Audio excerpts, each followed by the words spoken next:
5 p.m. Do I hear any motions to suspend roll call? I move to suspend roll call by unanimous consent. Okay, cool. That's all I needed to do, right? Sure. And Brooke is here. Oh my gosh, perfect. Come on in. Hi. What time? 1:45 p.m. Sorry, we were just on a lunch break, so Wait, now we're that's back. pretty good. Yes. We're refreshed and ready. ITFG and like some posts. Awesome. Ooh. The orange in my printer did not work, unfortunately, and that's like one of the most important colors. And that's okay. No worries. We'll use our imagination. No sweat. Okay, awesome. So just confirming, you are interviewing for the Information and Communications Committee and the Judiciary Committee. Yes. Awesome. So how this is going to work, we're going to do 4 minutes of some general questions, and then we'll move into 1 minute of technical questions for both the committees. So starting off, what is your motivation for applying to these seats?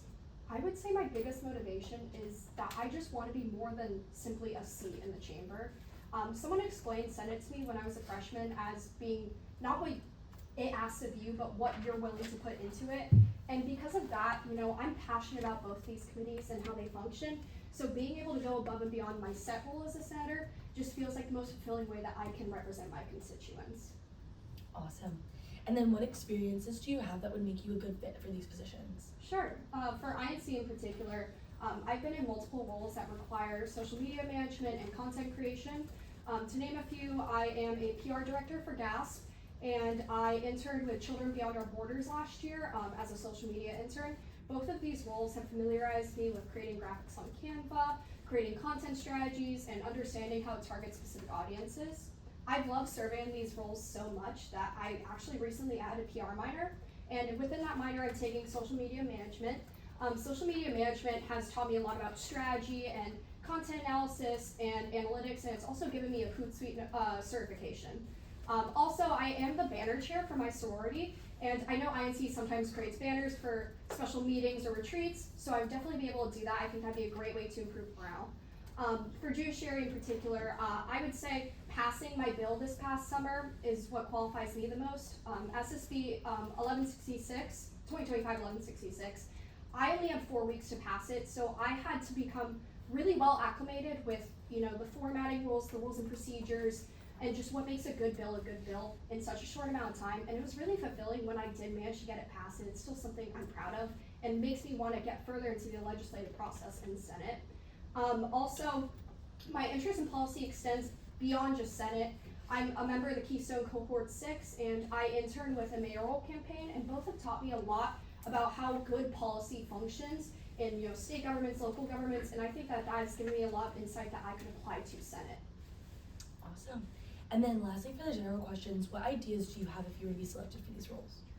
For I&C, firstly, I think that we could definitely pair with the budget committee to do a budget social media campaign over the summer. I know Chairman Comstone noted this in the last meeting, and he wants to improve outreach about the budget, and I totally agree. I think that we could do posts explaining, some of the sample ones I put, what are the big four, how does the activity and service fee function, when are certain hearings, when are meetings. I think that'd be great to improve transparency and get the public involved in something that impacts them on such a personal level. Also, I think that we could change a little bit how we structure the Senate shout-out process. I know that Chairwoman Patel noted also that it's really difficult to get nominations sometimes, so that means that we don't always have the posts going up. I think that we could integrate the Senate shout-out into the I&C committee reports, and we could have that current shout-out, talk about what they're working on, receive recognition, and then they could personally nominate who they think should be the next shout-out. That way we eliminate the need for a nomination form, and we always have that continuous schedule, and it gives people recognition in the chamber in addition to on social media. For Judiciary, I think that we could work with I&C Judiciary to improve the connection that we have with the student body. I know that we could do behind the bill type posts where we have highlighted legislation that shows students specific bills that we've passed and that really show what we're doing to help them out. I think that'd be great for improving transparency. And then also, I know when I passed my bill, I found myself wondering a lot, if there was other legislation that's been passed in prior years pertaining to similar issues. So I think, working on getting a database, I know the Senate rules only mandate like from the previous session, the current session, but a database would be great. Awesome. Okay, now we're going to be moving into about a minute of technical questions. We're going to start with the information and communications technical questions, which first is, what are the events that I&C plans during the fall and spring semesters, and when do they need to be held? So first you have the Senate retreat, and the Senate retreat can be held no earlier than 2 weeks into the semester, and then no later than 7 days before the first exam of finals week. Awesome. And then the second event is the new senator orientation. The new senator orientation has to be held by the second regular meeting of the new senators after the election results. Awesome. And now we're going to move into the judiciary technical questions. First up is, what are the 5 criteria for reviewing all legislation? Constitutionality, legality, implication, format, and clarity. And then what is the procedure for reviewing legislation in the Judiciary Committee? Starts off with 5 minutes of presentation from a sponsor or author of the bill, and then there's 5 minutes of Q&A from the committee members, and then there's 5 minutes of debate, and then there's 2 minutes of final privilege. And then what can the Judiciary Committee move to do to legislation besides amend it? They can pass, fail, postpone, or table.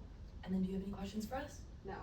Awesome. Well, thank you so much for coming in. I hope you guys in your busy schedule. We will get it done. Happy spring break. Yeah. Happy Thanks. spring break. Thanks so much. Bye, guys. Bye. Okay, 2 minutes behind. We got this. Come here, shot. On the phone. Bang. Hilarious. He was texting me and then he said these were hilarious. He's texting me and he goes, my number is this. I'm like, I'm texting you. My number. I have your number. Oh. Like, I was like, what? Yeah, buddy. I would have a sweater. Mine's in my car. Mine's in my house. Hello. Hey, is this Kuber? Hey, Molly. Yes, it is. Awesome. So this is Molly with the Replacement and Agenda Committee. We're gonna ask you just a couple of questions for your interview. Just to confirm, you are interviewing for the Information and Communications Committee and the Rules and Ethics Committee, correct? Yes. Awesome. So how this is gonna work, we're gonna do 4 minutes of general questions and then we'll move into about 1 minute of technical questions after that. The first question that we have for you is, what is your motivation for applying to this seat?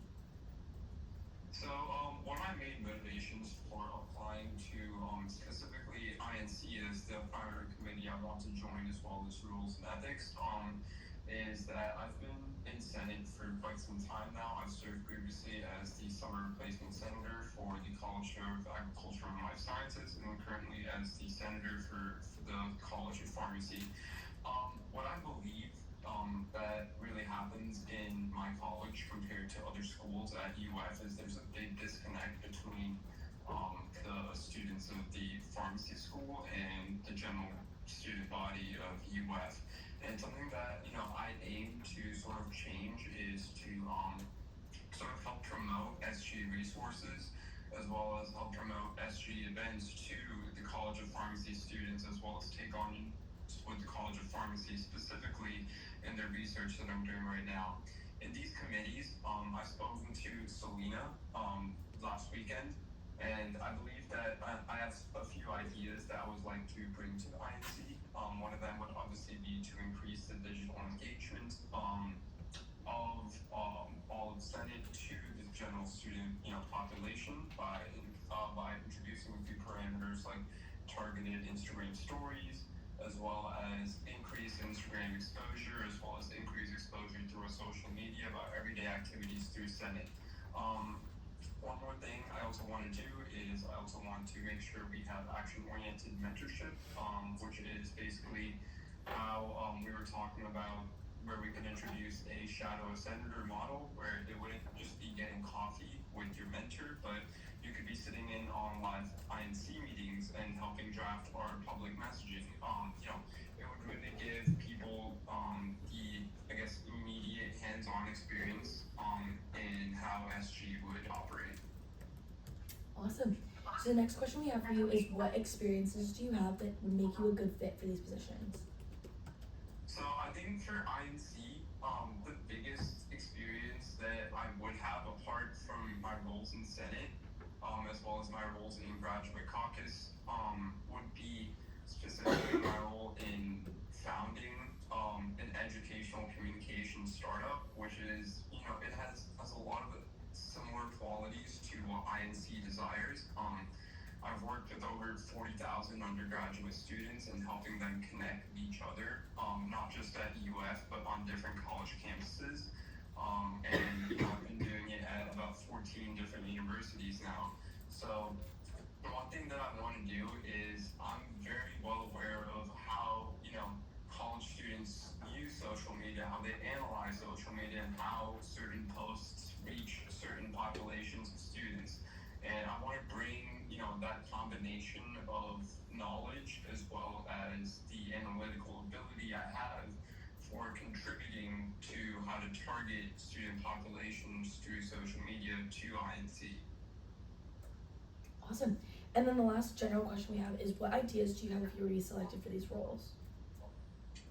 So I kind of went through a few of the I&C ideas, but I guess I want to, maybe build on one more, which is, so I think one idea I potentially had was, right now the Senate basically treats social media, like our social media, as like a digital bulletin board. I know that you can't just post information and expect people to read it. You have to really actively acquire their attention. So I have two ideas, which is potentially pre-vote polling. Instead of like announcing past legislation on the Senate floor, we could run interactive story polls before major bills hit the floor, which would essentially give our chamber real-time user feedback and make students feel like active participants rather than observers that would just be watching our Senate meetings live. Awesome. Okay, so we're going to now move into around a minute of technical questions, starting with the questions for the Information Communications Committee. What are the events that I&C plans during the fall and spring semesters, and when do they need to be held? So I believe that there's two events during the fall and spring semesters. The first one is, I believe, the new senator orientation, which is usually done right before the second Senate meeting, after our election results are validated, and it's around a 30 to 60 minute meeting where senators are given very detailed information on what their role is and what they are expected to do and certain rules that they're expected to follow. The second event is the Senate retreat, which is usually, I believe it's not earlier than the second week of classes, and it's between the second week of classes and before 7 days of our final exams in the semester. So a Senate retreat is basically an opportunity for senators in the current chamber to interact with each other and to, I guess, participate in activities with each other, increasing our engagement with each other. Okay, and then for the rules and ethics technical questions, how many absences does it take for a senator to be resigned by non-attendance, or in other words, expelled from Senate? So it's different for the fall and spring and for the summer. In the fall and spring, it's usually 3 unexcused absences or 4 combined excused and non-excused absences. And in the summer, it's 2 unexcused absences, or it could be a combination of 3 unexcused and excused combined.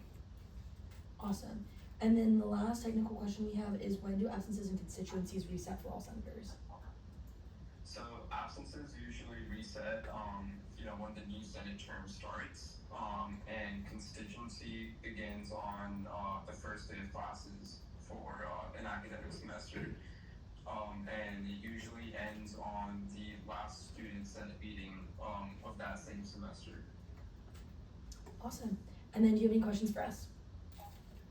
No questions for you guys. Thank you so much for the time to let me introduce today. Awesome. Well, thank you for joining us, and you'll hear back from us shortly. All right, thank you, Molly. Thank Goodbye. you. Bye-bye. Okay. And then Carly is on the phone.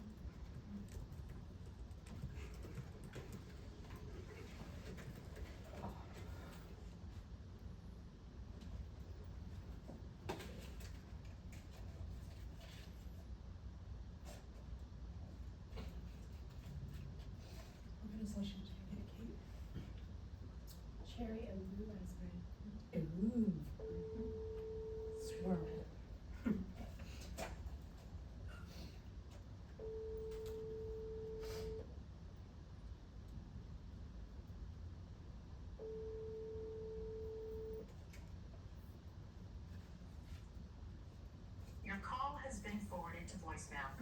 The person you're trying. What? How much that call and that was a decline. No. I'm calling the right number, right? Hold on. I don't know what's that. Oh no! What's the wrong number? Oh. But I switched two of the numbers on it. Oh, okay.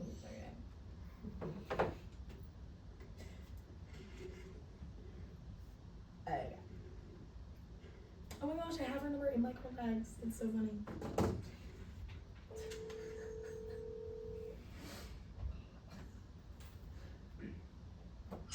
Hello.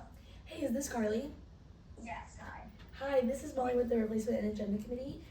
Just calling in to start your interview. Just to confirm, you are applying for the Information and Communications Committee and the Rules and Ethics Committee. Yes. Awesome. So how this is going to work, we're going to do 4 minutes of general questions, and then we'll move into about a minute of technical questions right after that. So Perfect. the first question that we have for you is, what is your motivation for applying to these seats? I would say overall, obviously I slated 2 years in a row and I didn't get it, and so when I finally got it this year, I definitely want to just make the most out of my Senate experience and just get involved in any way that I can. My major is public relations, so I'm definitely looking more towards the Information and Communications Committee, just because I feel like that's more my niche and stuff like that. But I'm just looking for a way to get involved and make relationships with new people in Senate. So yeah. Awesome. And then the next question is, what experiences do you have that would make you a good fit for this position? So like I said before, is my major is public relations, so I feel like especially in my classes, and I'm also program council historian in my sorority, which involves me putting together a lot of graphics, different collages. So I do a lot of social media within my major and my sorority and stuff. So I feel like specifically for that committee, I definitely have a lot of experience working with Canvas and stuff like that. So yeah. Awesome. And then lastly, for the general questions, what ideas do you have if you were to be selected for this role? Yeah, so I was looking at the Instagram a lot before applying to this committee, and I think I would really like to focus on creating more short segment videos. I know we have a few that was explaining legislation and kind of breaking it down, but an idea that I had specifically for a video or a video series would be interviewing people around campus and seeing if they kind of getting their opinion on the changes that were interviewing people, I guess, more the college. I know for me, I'm College of Journalism and Communication, so let's say I did get Canvas Pro free for the students, interviewing them and being how has this impacted you? That's just an example, but I think interviewing students and seeing what you've done and how it's impacted them, just short little clips of them talking would be a good way for people to see how Senate is actually making a positive change on campus, as well as maybe interviewing administration within colleges and seeing how the legislation that has been passed or what Senate has done has improved their college and stuff like that. So yeah. Awesome. Okay, so now we're going to move into about a minute of the technical questions. We're going to start with the Information and Communications technical questions with, what are the events that I&C plans during the fall and spring semesters, and when do they need to be held? Okay, yeah, so there's two. The Senate retreat, which is after the second week of classes, and then it's no later than before the 7 days before final exams. Awesome. And then the other one is the new Senator orientation, which has to be before the second and after the results are validated. Perfect. And then for the Rules and Ethics technical questions, how many absences does it take for a senator to be resigned by non-attendance, or in other words, expelled from Senate? Yeah, so it's for the fall and spring, it's 3 unexcused absences or 4 combined, and in the summer it's 2 unexcused absences or 3 unexcused and excused. And then when do absences and constituencies reset for all senators? Absences reset at the beginning of the new Senate term, and then the constituencies, it's the beginning intensive classes of an academic semester, and then it ends the last day of I think the Senate meeting of the same year. Yeah, awesome. Okay, well, thank you so much. We'll be getting back to you shortly. Awesome, thank you so much. Bye-bye. Bye. Okay, and Callie is on the phone. Yeah. I feel like we're going so fast. We're 6 minutes on. She keeps saying canvas, perfect. Canvas. Alright, babe.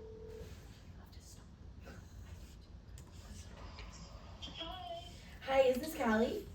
Yes. Awesome. This is Molly with the Replacement Agenda Committee calling for your interview today. Just to confirm, you are interviewing for the Information and Communications Committee and the Rules and Ethics Committee? Yes. Awesome. So how this is going to work is we're doing 4 minutes of general questions and then we're going to move into 1 minute of technical questions. The first general question that we have for you is, what is your motivation for applying to the seat? My motivation for applying to these seats are, I've always just been a part of a team my whole life. I played soccer since I was little, been the same part of that team for 13 years, and I just really want to be a part of a team within Senate. I've been in Senate for a semester now, and I just really want to get more involved and put more effort into it. Awesome. And then what experiences do you have that would make you a good fit in this position? I've been a part of student government my whole life, all through high school, and now semester in Senate, and I really just love it. And also, like I said before, I've been a part of like the same team for 13 years, so I think that proves I'm very loyal and dedicated to, and will put my all into a certain team. And then I've also created a spirit club, which I think ties in with I&C and just getting information out there to the public. Awesome. And then what ideas do you have if you were to be selected for this role? For the I&C role, I had the idea of the information box, which it would be completely anonymous, beginning and end of Senate. Everyone, or it's up to them if they want to put in questions that they had that they would not be comfortable asking, and then at the end of Senate or the beginning of the next Senate, we could answer them, and so everyone would be more informed and they could inform the public more proficiently. And then for the Rules and Ethics Committee, I had the idea of emailing weekly on constituency. I know it gets lost in the jumble and not everyone knows what they've done or what they haven't done. So if we just emailed everyone what they've already done or what they need to get done every week, then it would be more efficient. I think less people would be on probation at the end. Awesome. So now we're going to move into about a minute of technical questions. We'll start with the Information and Communications technical questions with, what are the events that I&C plans during the fall and spring semesters, and when do they need to be held? The first one is the Senate, or one of them is the Senate retreat, and that is no earlier than the second week of classes and no later than 7 days before the first day of final exams. And then also the new senator orientation, and that is by the second Senate meeting after election results have been validated. Awesome. And then for the technical questions for the Rules and Ethics Committee, we have, how many absences does it take for a senator to be resigned by non-attendance, or in other words, expelled from Senate? For the fall and the spring, it's 3 unexcused absences or 4 unexcused and excused combined absences. And for the summer, it is 2 unexcused and combined 3 unexcused or excused absences. And then when do absences in constituencies reset for all senators? Absences reset at the beginning of new Senate terms. And then the constituency begins on the first day of classes and ends last Senate meeting of that same semester. Awesome. Those are all the technicals that we have for you. So do you have any questions for us? No, that's all. Awesome. Well, thank you so much for phoning in. We'll get back to you shortly. Thank you. Thanks so much. Bye-bye. Okay. And Riley is in person. She's such good interviews. I love Riley's interviews. She slays. I hate when I'm shut up. I know. Happens every time. Okay. So we have 25 apply for 23 for rules, 18 for budget, 7 for I&C. Riley? It means only 1 in 5 people can get to the 1 in 5 is crazy. Rules is worse. Rules is like 1 in 6. Those are double. It's okay, we just had lunch. Still, Yeah. yeah. Welcome. That's insane. Hey. Welcome, welcome. Okay, so you know how this works. We're gonna do 4 minutes of general questions and 1 minute of technical questions, just to confirm you are applying for the Judiciary Committee. Correct. Awesome. Okay, we'll just hop right into it then. So first up, what is your motivation for applying to the seat? My motivation to apply for Judiciary Committee stems from really the same motivation, or same commitment that motivated me to reslate for Senate and apply for the replacement seat in the first place. And that's my passion for leadership and service, as well as wanting to leave UF better than I found it.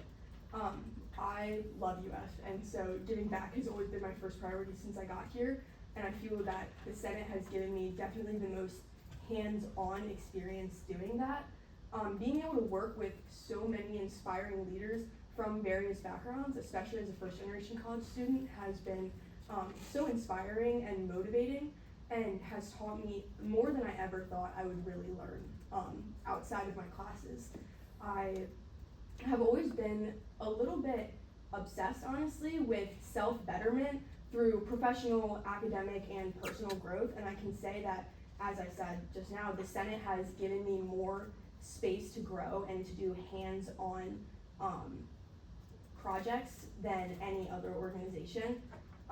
I'm super excited to be able to continue working with the people that I've worked with during my replacement term, and working with those people has taught me so much that I'm excited to be able to apply that to the Judiciary Committee.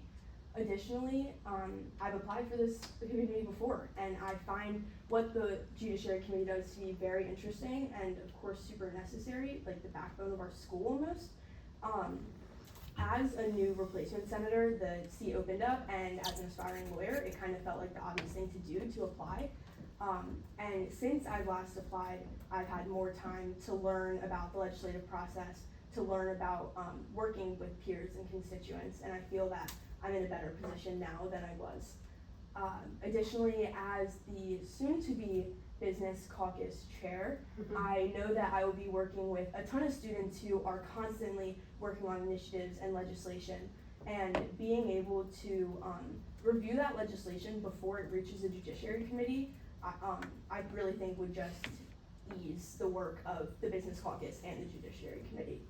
Finally, as I said, I love UF. I also love debate, and I love learning from people, and I love being put in opportunities where I'm forced to see past my own perspectives, and I believe that the Judiciary Committee gives me space to do that. Awesome. Next question is, what experiences do you have that would make you a good fit in this position? I have a plethora of experiences across UF on and off campus that I feel will make me a good and effective Judiciary Committee member. Starting with just the immersion in the business school over the past 2 years has taught me almost everything I know about communication, leadership, and problem solving. The Senate has furthered those skills by giving me, as I said, hands-on opportunity to work with other senators, address trends in student needs, and build proposals and different initiatives to address those student needs. That was further built on through my internship experience for a criminal defense attorney. I was forced to develop research and analysis skills through reviewing case outlines, building case discovery, applying the law, and then presenting those findings professionally and subjectively. As a criminal defense attorney or intern, my entire job was really finding loopholes in laws and statutes and seeing how I could defend based on those loopholes. And so I feel like that has really prepared me to, especially for the reviewing legislation based on implications, because I can see, okay, where might loopholes be found in this legislation, or where might this wording not be as strong. Awesome. Well, we're gonna move into the technical questions. I was gonna say we'll start with Judiciary, but you're only what? Perfect. So we're gonna go right into it. What are the 5 criteria for reviewing all legislation? Constitutionality, clarity, legality, implementation, and format. Okay, and then what is the procedure for reviewing legislation in the Judiciary Committee? The author gets 5 minutes of presentation, the Judiciary Committee gets 5 minutes of Q&A, then 5 minutes of debate among the committee, and then 2 minutes of final privilege. And then what can the Judiciary Committee move to do to legislation besides amend it? They can pass it, table it, postpone it, or fail it. Awesome. And then do you have any questions for us? Oh, Erin, you were the chair of the Judiciary Committee for a long time. For a long time. Okay, I didn't mean to So for 2 terms, for 2 great terms. What do you think is the way Abigail did office hours and clerking forms? What do you think is the biggest change you made to the committee over those terms? Okay, so that's a great question. And your time is up. you're cut off. So when I joined, the problem that we had is there was no precedent between from chair to chair. So I joined with 8 other new members who had never been on the committee before. And there was also, then the chair was elected who had also never been on the committee before. So our committee had 0 experience combined. You had never been on the committee before? Well, no, so when I became chair but I joined Judiciary Committee as a member, and the 8 of us who were members and the chair had never been on the committee before. So there was no transition of knowledge. Keep in mind that this is at a time where the Judiciary Chair position went from Party A to Party B to Party C in 3 different terms. So there was no information passed between any of them. So what I want to standardize are the resources that are available to Senate. So we made a new legislative workshop. We clarified a lot of the rules and procedures and codes at the time to make sure that even when different parties happen to have control of the chair position, that it's not like lost information, that we remember what we're doing and then what's going on. Because it was kind of brutal having no one knew what was going on for a while. So yeah, so it's hopefully now there's enough stuff in the code. Yeah. We also changed things to keep things on the website a little bit longer, which helped, along with like requesting. We had to build back the precedent from the previous term by requesting the minutes and audio recordings so we knew how the meetings looked in the term before we were there. So hopefully, after my terms, we now have a flow of information. The transition reports were improved. So now hopefully the chairs know what's going on. And you redid the R&P, which makes And the everyone's R&P. life Yeah. easier. We joke that Erin knows everything, but once if we because she had destroy- to. Yeah. Once we destroy the 300 codes, it'll be perfect. Wait, one more time? Can't wait. Anyways. Yeah, but that was, yeah. Wow. Yeah? I hope I get an opportunity, if not now, like anytime, to work on that stuff, because I find like amending the codes and stuff like that, as a new senator, I like really read through the codes and like wanted to like, felt like I knew everything and like Yeah. the codes and the rules and procedures, I was definitely like, what? like I was Yeah. definitely slightly confused, so. Well, we're definitely working on that. So Yeah, we're- that's all Yeah, I'm doing. I would love to, especially when, well, I talked to you guys about how when I was trying to like build the caucus and It's like different. trying, I Yeah. was like, Yeah. what am I even reading And that's right like, now? Like, I was- that's one of many. Like, there's so many. There's- We're issues working on like it. that. We're Yeah. working So on we'll it. get there. Well, Yeah. that's super exciting. Yes. Thank you guys for your Yeah, of time. course. Thank you so much for coming in. And for your really long day of interviews. We'll make I it. saw that, yeah, I hope you do. Thanks. Thank you. Alright, well, Thanks for have a coming great rest in. of your day. Thank you. Alright. See you guys Tuesday. Tuesday. Yeah. Yeah. Parker Robinson just texted me and said that he got into a fender bender on the way from Tampa. Oh. So he's not gonna make the Shucks. interview. Oh, wait. Wait, can I do my line? Wait, where's the new vocal stem? I don't know. Heck yeah. Yeah. Heck yeah. I think Stella's in person. Okay, yeah. Poor Parker Robinson. Like you could suggest if Parker wants to do it at the end, but also I wouldn't. I'd be like, yeah. I'm so sorry. Do you remember Stella? Yeah. Just because we're only 5 minutes behind. We're always Wait, I'm like distraught.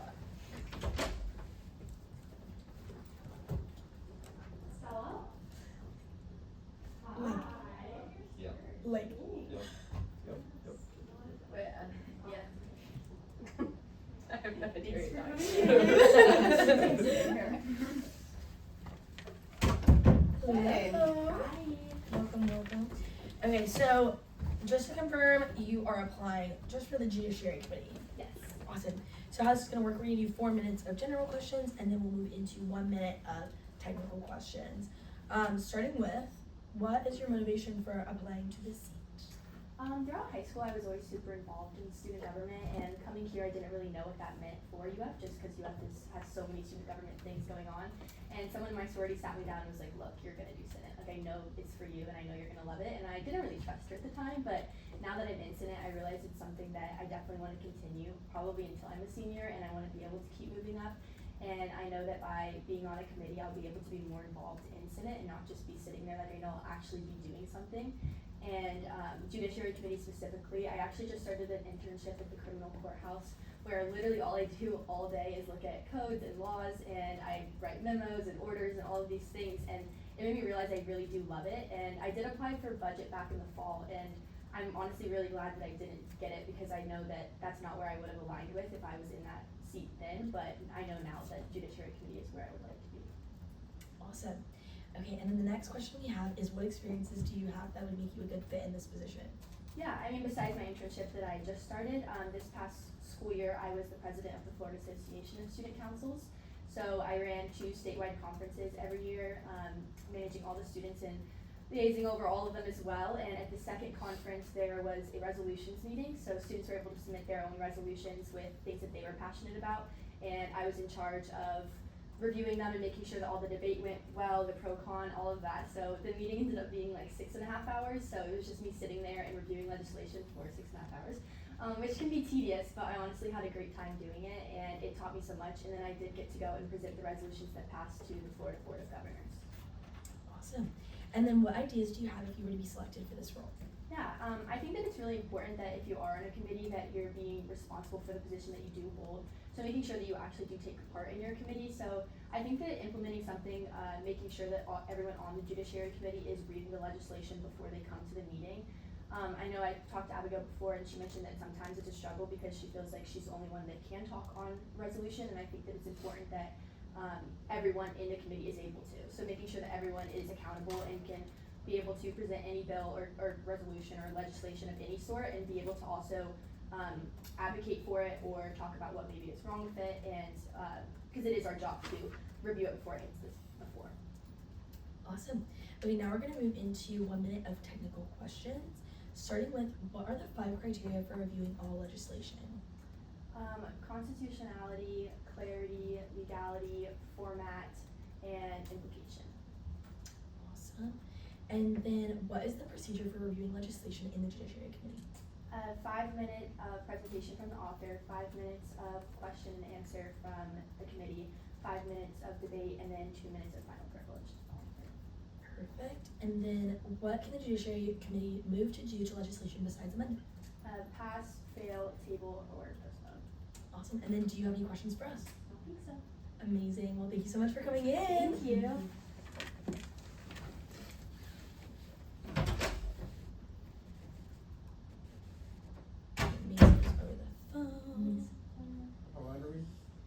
It doesn't matter. Only 2 minutes. Only 2? Ah, great job. Oh wait, 4. Oh, Guys. guys. My laptop's behind. Your laptop's behind? It's on the back. How did it get off by 2 minutes? What's going on? What's going on? Wait, how do you guys What are see we it? doing? What are we doing? Whoa! Yo, you're not seeing I that? did not see it. Guys, We're the gonna have to SNL skit? What's going on? We'll come back to that. Tucker Carlson on? Yes, it's one of the best. What's It's going really on? not- Guys. Hi, is this Mason? This is. Hi, this is Molly with the Replacement and Agenda Committee. We're calling in to do your interview. Just to confirm, you are interviewing for the Judiciary Committee. I am, that's correct. Amazing. So how this is going to work, we're going to do 4 minutes of some general questions, and then we'll go into 1 minute of some technicals. The first general question that we have for you is, what is your motivation for applying to the seat? Well, my motivation for applying to the seat is, in my short time within the Student Senate, I've seen what good can come for the student body and for my constituents in particular, and I think I want to do more to enhance the student life at the university. I love this university, and I think anything I can do to take my involvement a step further within the Senate is something I'm interested in. And the Judiciary Committee in particular, I think that the Student Senate can do amazing things when it's ran properly, and that the bills are properly formatted. They follow the Constitution, and they're very legal. And I think that that's something that I strive to uphold. And I think also it'll make me a better author for bills that I might produce in the future. And I think that that just is another way to give back to the student body. Awesome. And then the next question is, what experiences do you have that would make you a good fit in this position? Well, within my fraternity, I'm the risk management chair. And in that position, you work with the leadership on our executive board, and you stand as a form of liaison for the people. You protect them in, physical aspects, but also within their constitutional rights within the fraternity. And I think that's very similar to the Judiciary Committee and what they do with when a bill comes to the Judiciary Committee, and making sure that the rights of the students are protected by these bills that are being brought before Judiciary Committee. I think that's something that makes me qualified. Awesome. And then the last general question we have is, what ideas do you have if you were to be selected for this role? Well, the ideas I have is making a more clear process to newer senators on how the Judiciary Committee works, as well as giving a weekly fun fact, or more of a tip is a better way to put it, a weekly tip every Tuesday night at Senate for authoring bills, just to answer some questions that people may have before they even have to ask that question.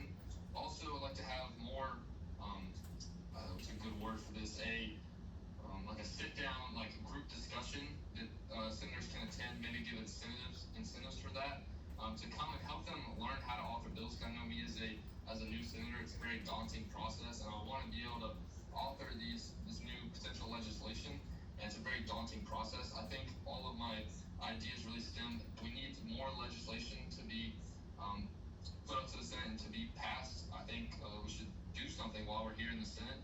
I think it's very important to me that we actually do something. We don't just sit here. And I think anything that promotes more legislation being passed through the committee is a good thing. Awesome. Now we're going to move into 1 minute of technical questions, starting with, what are the 5 criteria for reviewing all legislation? The 5 criteria are constitutionality, clarity, legality, implication, and format. And then, what is the procedure for reviewing legislation in the Judiciary Committee? So it starts with a 5-minute presentation, followed by 5 minutes of question and answers from the committee, a 5-minute debate, and 2 minutes of final privilege. Awesome. And then, what can the Judiciary Committee move to do to legislation besides amend it? Besides amend it, they can pass, postpone, table, or fail.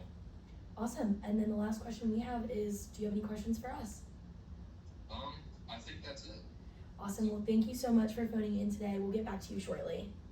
All right, thank you. Thanks. Bye. Bye. Okay. And Rennie is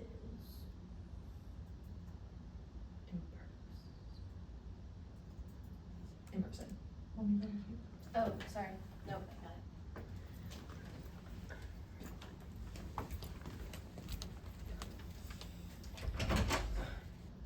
4 minutes. Remy? Here. I'm never getting into that. I thought that was the funniest thing ever. Hey. How are you? What? Well, yeah. What?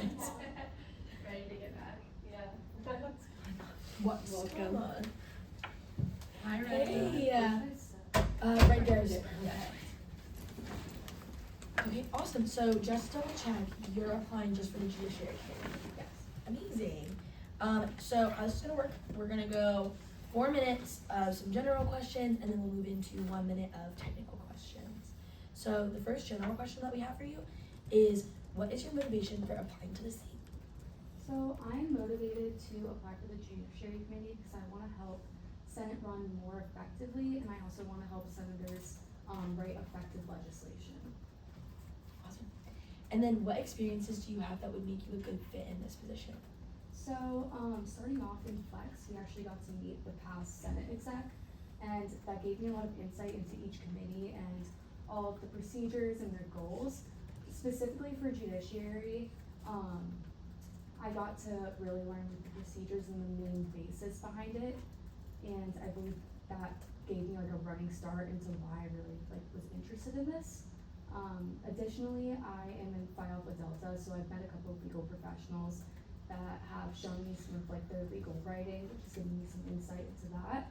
And as well, I also had a legal internship where I could compare governing documents to establish constitutionality and legality. Awesome. And then what ideas do you have if you were to be selected for this role?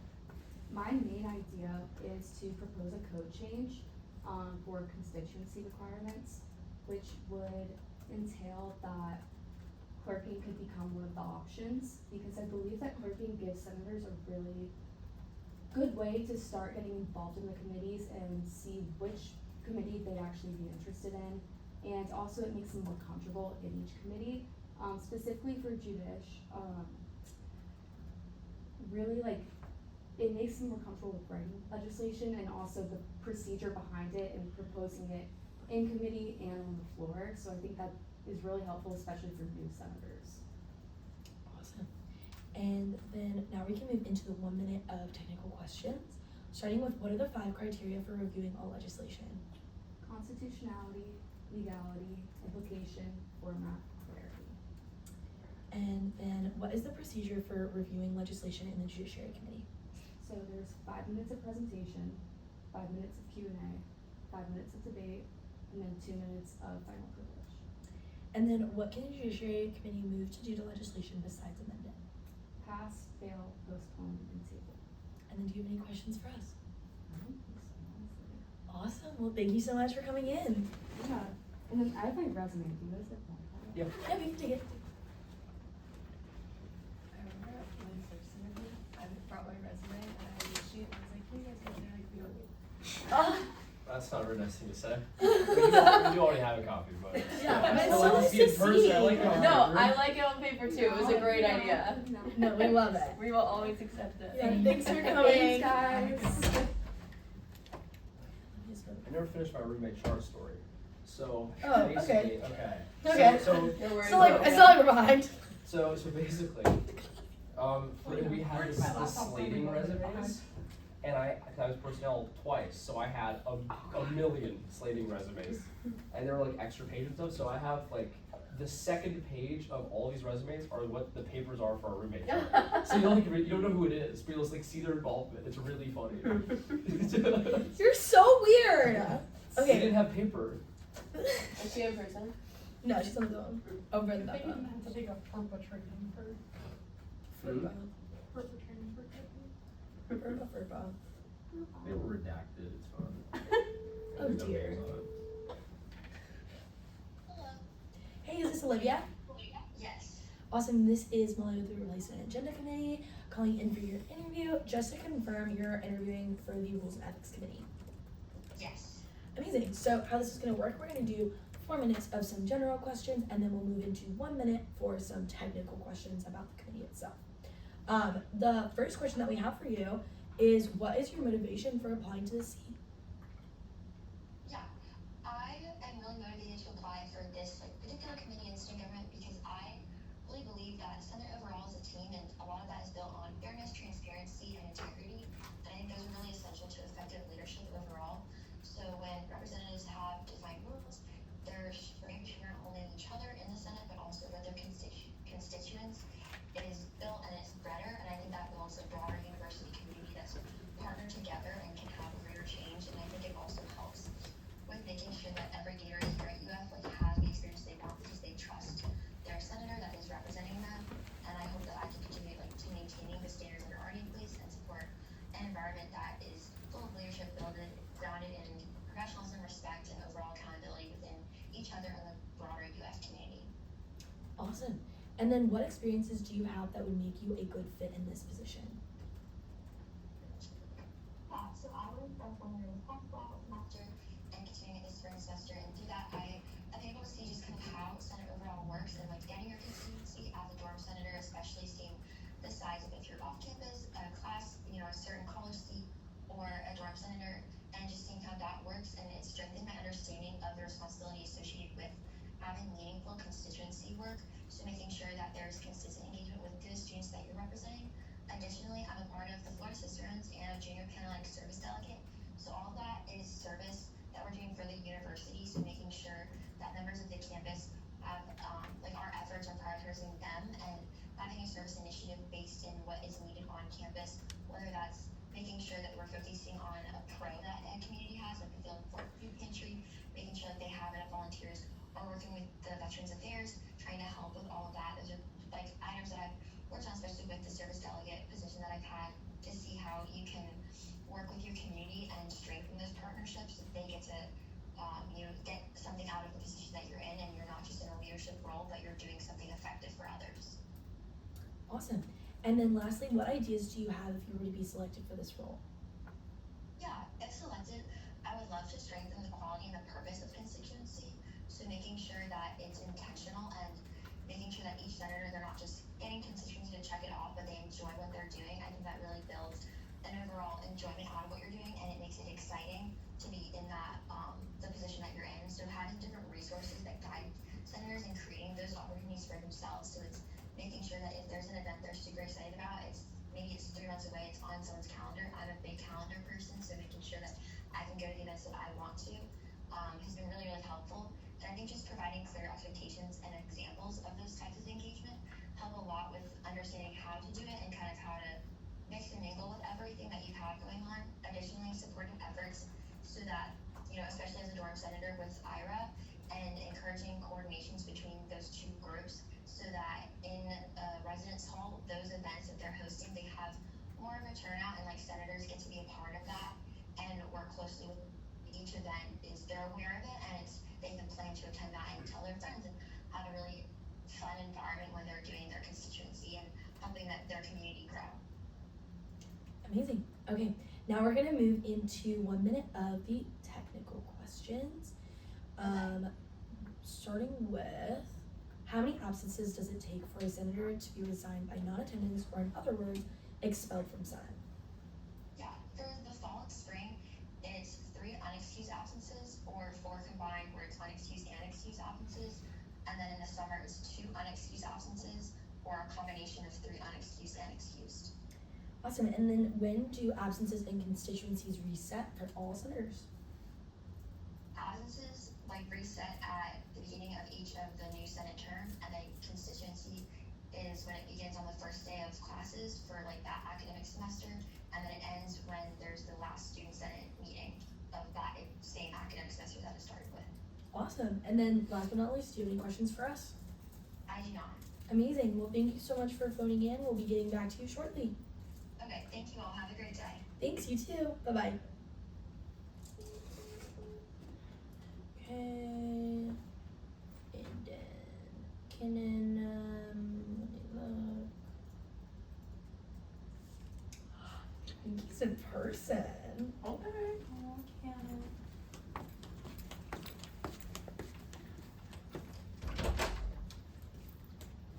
Cannon? Hey, how are you? Good, how's your break? We're just I was in Maryland. Just chatting. just waiting on. That was like the opposite of my screen. Oh, you can sit over there. Yeah, It doesn't sorry. matter. I mean, you can still come close. I like the medieval table vibe. I don't, but it's what we got. So, we love it.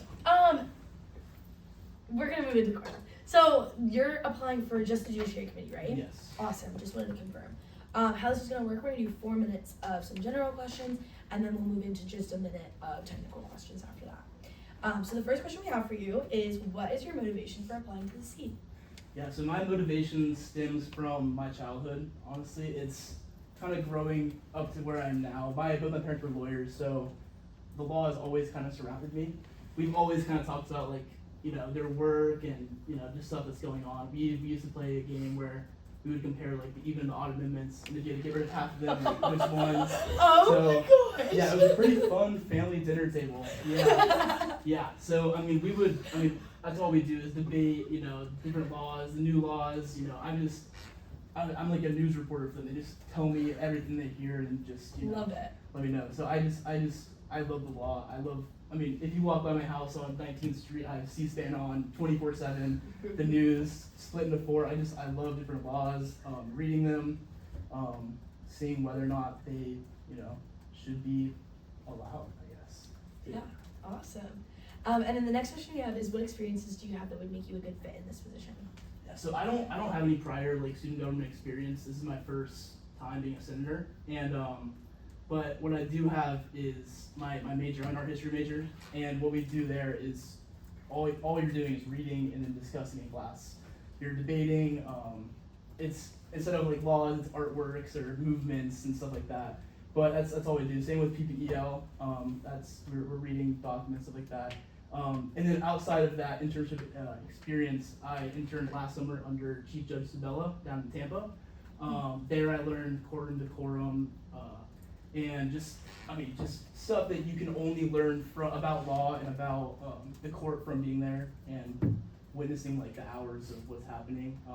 It always taught me that lawyers and people like to go around the laws, and so it's important for us to make sure that they are like followed and worded correctly. So I mean that's what I've learned from that experience. I mean, and then other than that, I worked at the Harn Museum where I talked with people, different backgrounds, socio-economic, different things like that. And so I have a well-versed understanding of what the people at UF would like. And also in terms of just pressure, I worked with the football team as well my freshman year, and that is a lot of pressure, being yelled at constantly and having to juggle that, other social life, school life, fraternity life, all this stuff.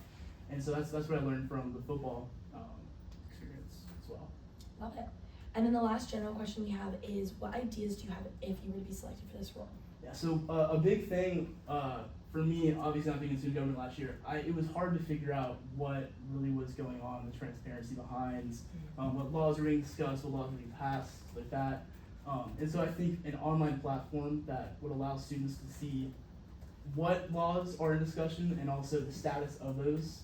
So whether it's just in the beginning phases or whether it's moving through the Judiciary Committee, just the status so that everyone can really understand what's happening throughout UF. I think that's a huge thing. It's making sure that everyone knows what is truly going on so there's not other factors. Amazing. Okay, now we're gonna move into 1 minute of technical questions. Starting with, what are the 5 criteria for reviewing all legislation? So that would be the constitutionality, clarity, legality, implication, and the F. It's my clip. It's the format.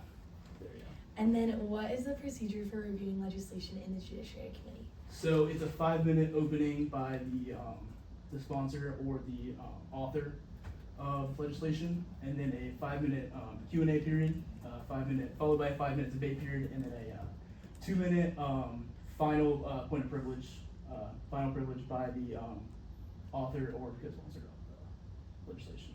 Awesome. And then what can the Judiciary Committee move to do to legislation besides amendment? So they can pass, they can postpone, they can table, and they can fail. Awesome. And then do you have any questions for us? I don't believe so. I think that should be it. Perfect. Awesome. Well, thank you so much for coming in. Yeah, thank you. Thanks.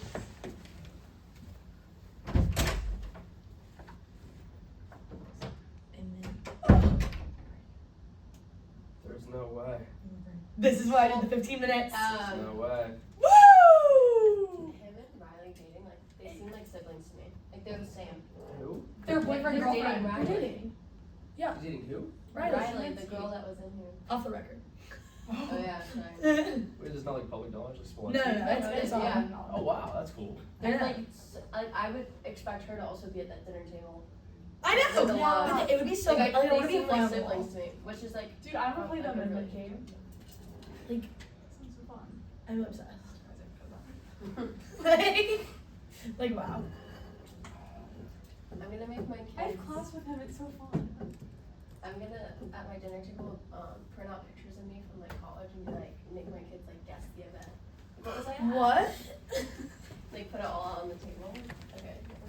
What? Literally what? Yeah, and I'm like, what was that? What? This was mom's favorite night of sophomore year. Mommy's flop, baby. Come on, lock in here. This is in your future. Oh my gosh, are you gonna make your kids be kitties? Like no, but like if they're not, like why? You know what I mean? My mom was a coyote, but My mom is an 85. She's so mad. oh my gosh, what a rivalry we have here. Massive hippies in college. That's They were not crazy. Greek life. My dad was My dad was a Delt. really. Two of my brothers were Delts. Oh my gosh. Yeah. Not the cool one. What was the cool one? Oh, Aaron? I don't know. The other one was an ATM. Oh my gosh. Wait, favorite. that's so funny. On the They record, cannot by watch the way. this back. They cannot watch this back. They're all cool. I love my brothers equally. Actually, no, that I don't. My so it's dad was a KA here, but he went here for a year and then failed out. So okay. then Between the two, would I be a Delt or an ATM? Be honest. Very clearly ATO. Yes. Yeah, come on, girl. Yes. ATO. So I guess if I would be a KA then. Yeah. The.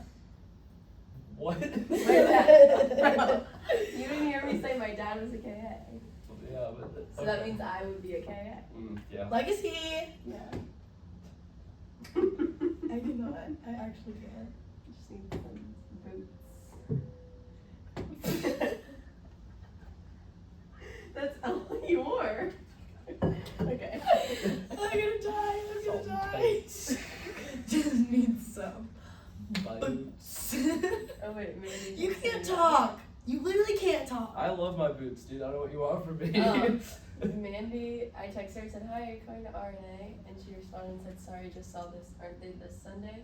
Or was it today? I don't know how. Ask what she Both. means. Just say both. Ask what she means by that. Just She say goes, both. Sorry, aren't they this Sunday? Or was it as in today? I said, it's Sunday, today. as in today. Both. Just say both. Okay. Oh gosh. Honestly, Oh my God. one. Say it could be worse. Could be worse. Everyone else is responding. And like they're all, not on the listserv, and that's like our fault. So. I wouldn't say it's mine particularly. Whose is it? I don't have access to putting people on the listserv. No, none of us do. So. I'm not gonna Yeah, say it because it's- they're perfect. It's your fault. No, Exactly. wait. Take responsibility. Where are the cameras? What's going on? Right Oh. there.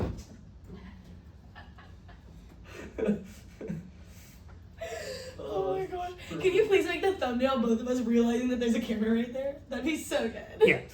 At the same time, we both go, so This is good. a 13-year-old motorcycle with 20,000 miles, and it's Enough. the same price as it was when it came out. You're literally done. That makes no sense. Okay, where's Taylor? 26,000. Is Ava in person? I ask as if no one else knows. Oh no. What's going on? Oh, it changed the format of my chart because too many people responded. Okay, Ava is over the phone. I'm gonna call her now, even though it's 1 minute ahead of time. Carly? What did she do? What? She's at like a Right now? kind of like I don't even I'm confused. Hold on. I'm calling Ava.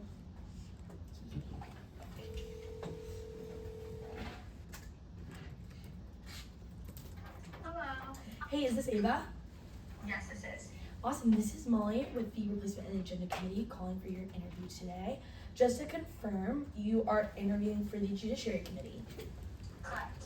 Awesome. So how this is going to work, we're going to do 4 minutes of general questions and then we'll move into 1 minute of technicals. Starting with, what is your motivation for applying to the seat? Okay, so I really just want to get more involved in the chamber. I'm interested in being more active in Senate, and I'm also someone who likes to work behind the scenes, so I think that being in this committee could really help with that. and I've always found that very interesting. I'm also interested in writing legislation and making code changes, and I'm like a very detail-oriented person, so I think that'll be really helpful in writing legislation. I also want to stay more informed about what's happening inside it. Awesome. And then the next question we have for you is, what experiences do you have that would make you a good fit in this position? So I currently serve as the vice president of my sorority. So in that role, I lead weekly chapter meetings of over 300 members. So this has taught me to confidently lead like large groups and to also keep things more concise. We also use the Robert's Rules of Order during chapter to keep meetings organized and productive. So I'm pretty familiar with these procedures already, which I find pretty important for Senate. I also served as a preview staffer, so in this role, I guided new students and families. I answered questions and explained like all sorts of university information. And this role definitely strengthened my communication skills as well. It also improved my confidence and ability to kind of work on my feet in different situations. It also taught me how to work on a team with like different personalities and people who work differently, which is very important, I think, for being on a committee. Awesome. And then lastly, what ideas do you have if you were to be selected for this role? So if I were to be selected for this role, I would definitely focus on improving transparency and also support within the legislative process. So one idea I would implement is to create a clear, outlined explanation of decisions in the committee so that senators in the chamber would have more of like a better understanding of the reason behind the actions. I would also implement assigning a member from the Judiciary Committee to assist senators that are working like on a group of legislation. I think this would be great to help them guide them through the process and to ensure that the legislation does follow the correct codes to make the process much smoother. I care about improving the transparency between the committee and the Senate chamber, so I think I want to serve as like a bridge between the committee and the chamber. Awesome. Okay, now we're going to move into 1 minute of technical questions, starting with, what are the 5 criteria for reviewing all legislation? Constitutionality, implication, legality, format, and clarity. And then what is the procedure for reviewing legislation in the Judiciary Committee? There is 5 minutes of presentation from the author or the sponsor of legislation, 5 minutes of Q&A from the committee, and then 5 minutes of debate, and then 2 minutes of final privilege. And then what can the Judiciary Committee move to do to legislation besides amend it? It can pass legislation, postpone it, table it, or fail it. Amazing. And then do you have any questions for us? Yes, I actually have a question for Senate President Rodi. Yes. He's there. I'm here. Okay. I just wanted to know if you have like any advice for like people going into Judiciary Committee, because I know you serve on the committee and as the chair. So if you've had any advice. I would say, so for most senators, I recommend only reading the rules and procedures and maybe the 300 codes. For people on Judiciary Committee, I recommend reading the Constitution and having some idea of because having some understanding of state laws that are, like the sunshine laws in particular. These are things that are kind of often overlooked in terms of Senate that you need to know if you are a member of Judiciary in particular.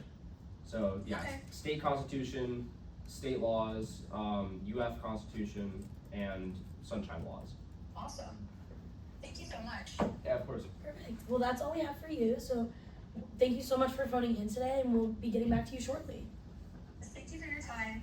Yeah, thanks. Bye. Okay, bye. You called out my name. Jeez. We're on time, and we have a break. Oh wait. You're lying. I'm Take a not. 7-minute break. Wow. Andy said shoot. I'm still on time. Oh, for that's your break. unintentional though. No, but we're on time. Yeah, we're on time. The break is unintentional. Correct. Mandy will not be making it. But I guess the time frame lane. It's just she not want to call. Should I'm I confused. say you can call? She can. Oh. Well, At like 5:15. Yeah. I just took Parker off. He's not doing it later, I'm assuming. Yeah. Okay. So next is NISA. I need to go to the bathroom. I'm scared about the week. Wait, you got it. I went in 4. I don't believe in myself. I just don't. Wait, what's that thing that I said? Like, gators and food.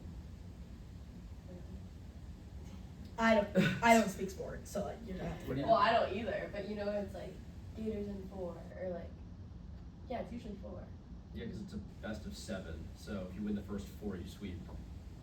Gators are 4 long because Gators will win every game Oh. out of the first 4, and that It's means they best win of the 7 for what? Baseball? That's it though, right? Like typically it's not like a college thing to say that. I've heard that, like it's like gators and 4. It's probably like the World Series. It's only baseball, I think. I love baseball. I really hate baseball actually. I You love would it. hate baseball. I love a is baseball horribly game. boring. Like I don't watch Horribly it, boring. but I love. Wait, like, I managed my high school team for 2 years. What? You would. I loved it. My boyfriend was supposed to team. Ah! But, like, I loved it. You waterboyed the men's baseball Whoa! team in your high school? Whoa! I don't water Water boy. boy. I That's bought- misogyny. Yes! I Yeah, bought International gallons Women's of Day was goldfish 2 for that weeks ago. program. Don't talk to me about And Women's History water. Month, too. No, so they can't, no hydration, only goldfish. They had their own water. I didn't even do that. Actually, I did fill them up. Our like managers for the soccer team literally just did water. And were, like, We bought them towel off goldfish. soccer We would bring balls. cupcakes for birthdays. They loved us. We would bring juice boxes. That was their favorite. All of our athletic trainers got mono. Okay. When Whoa, when our interesting. quarterback Oh, got it. when our quarterback got mono. What? And oh, that's a shocker.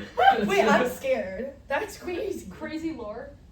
Our quarterback's name, he like plays at FIU now. His name is Clayton Dees. Oh my gosh. And he Brother. transferred in, and we kind of look similar enough. Yeah. And we look like twins in the yearbook, That's and crazy. it's Oh. really horrible. And he stole my thunder, and I hate him. Yeah. What's I would FIU? You hate him. And If he's- another That's rock came fun. around, oh my For the god. record, I hate Clayton Dees, and he stole my thunder, and he gave everyone at school mono. Why did I think FIU was sharks? It's not. That's No Fins balls. up. LIU. Oh yeah. Yes. Oh.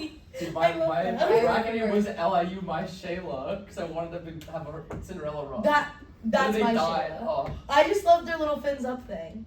They were. I remember their LIU colors. my They were Shayla. yellow and blue, Yeah. and they were Oh, everyone else's colors. yellow and blue ATM.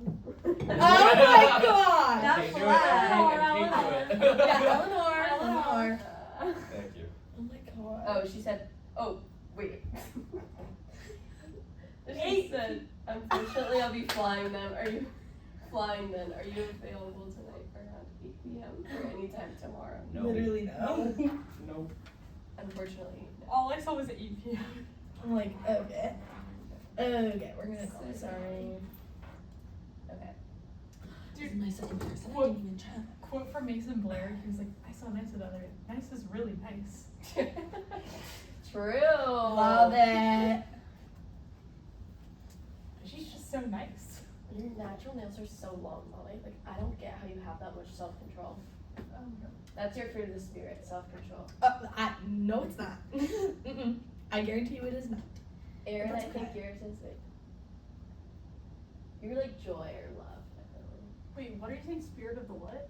Fruit of the spirit. Love, joy, peace, patience, kindness, goodness, faithfulness, gentleness, self-control. Did you ever have the phone What case? is I feel this? like you would What have the cult phone. are we not a Is part this of? like- Christianity. Oh. The Bible. I thought it was a candy. I thought this was a Katie thing as well. Guys. Wait, what is it called? The fruits of the spirit. At my camp, that we What You are like they? learn it by like a song. Most love, of the time. joy, peace, patience, kindness, goodness, faithfulness, gentleness, and self-control. No. So No, yours wait, love so or which one is joy, mine? she's self-control. I'm thinking about yours. I'm not self-control, but it's okay. I was gonna say patience, but I don't think No. so at all. Wait, love, joy, peace, patience. Do you have one? I would say your gentleness, because I feel like Ah! you're there on the inside. More Guys. gentle than expected. Internal Yes. gentleness. Gentleman. Oh gosh. I would have taken self-control. That would have also been a He has good one. self-control. Oh wait, true. You do have self-control. Okay, fine. Your Swab us. self-control. I think I have patience. Yeah, Wow. your gentleness. Your gentleness. Yeah, I think I'm gonna go with gentleness. Very gentle spirit. And Gentle for mom. Which is yours? I'm waiting for mine, yeah. Oh, yeah. Like love. Mhm. Oh, thanks. And then let's go to Corinthians. Love is patient. Love is kind. Love is patient. Let's just go through it Aaron, all. you didn't say what you think mine is. I was gonna say joy, probably. Oh my gosh. Okay, we need to go nice out. Okay, We're my gonna head go right now, What my color joy are girl we just went. How am I supposed to know? You know my joy girl in my head, she went, ooh, what? Hey! Galatians. Galatians. Yeah, I turned her nose he would like do the books in order before he went to bed. What? Yeah. Her. The sleep in heavenly peace guy? Guys, we need to go nice out. Okay. Guys, we'll get back to this. Guys, we have to hang out I wish he socially. was instructor. Should we get dinner today? No? Okay. Like, honestly, we do. Hi. Hi, is this nice? Yes. Awesome. This is Molly with the Replacement and Agenda Committee. We're phoning in to call for your interview. Just to confirm, you're interviewing for the Judiciary and the Rules and Ethics Committee? Yes, that's correct. Awesome. So how this is going to work, we're going to do 4 minutes of some general questions, and then we'll move into 1 minute of some technical questions.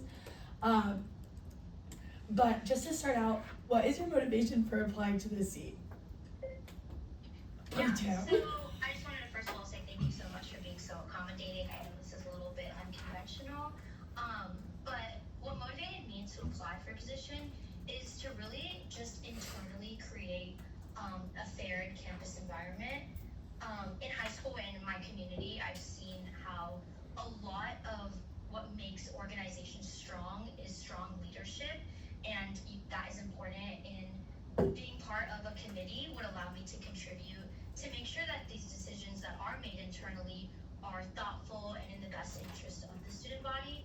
And especially being a new senator, I'm excited to get involved early and learn from others in student government. Awesome. The next question we have for you is, what experiences do you have that would make you a good fit in this position? Yeah, so I have had experience serving in multiple leadership roles in high school and inside school and outside. I served as the chair of the Youth Advisory Committee, where I worked with other students and local government officials to address issues that affected young people in our community. And that experience really taught me how to understand different perspectives, following clear procedures, and making sure that you understand that your decisions not only affect yourself, but a larger group as well.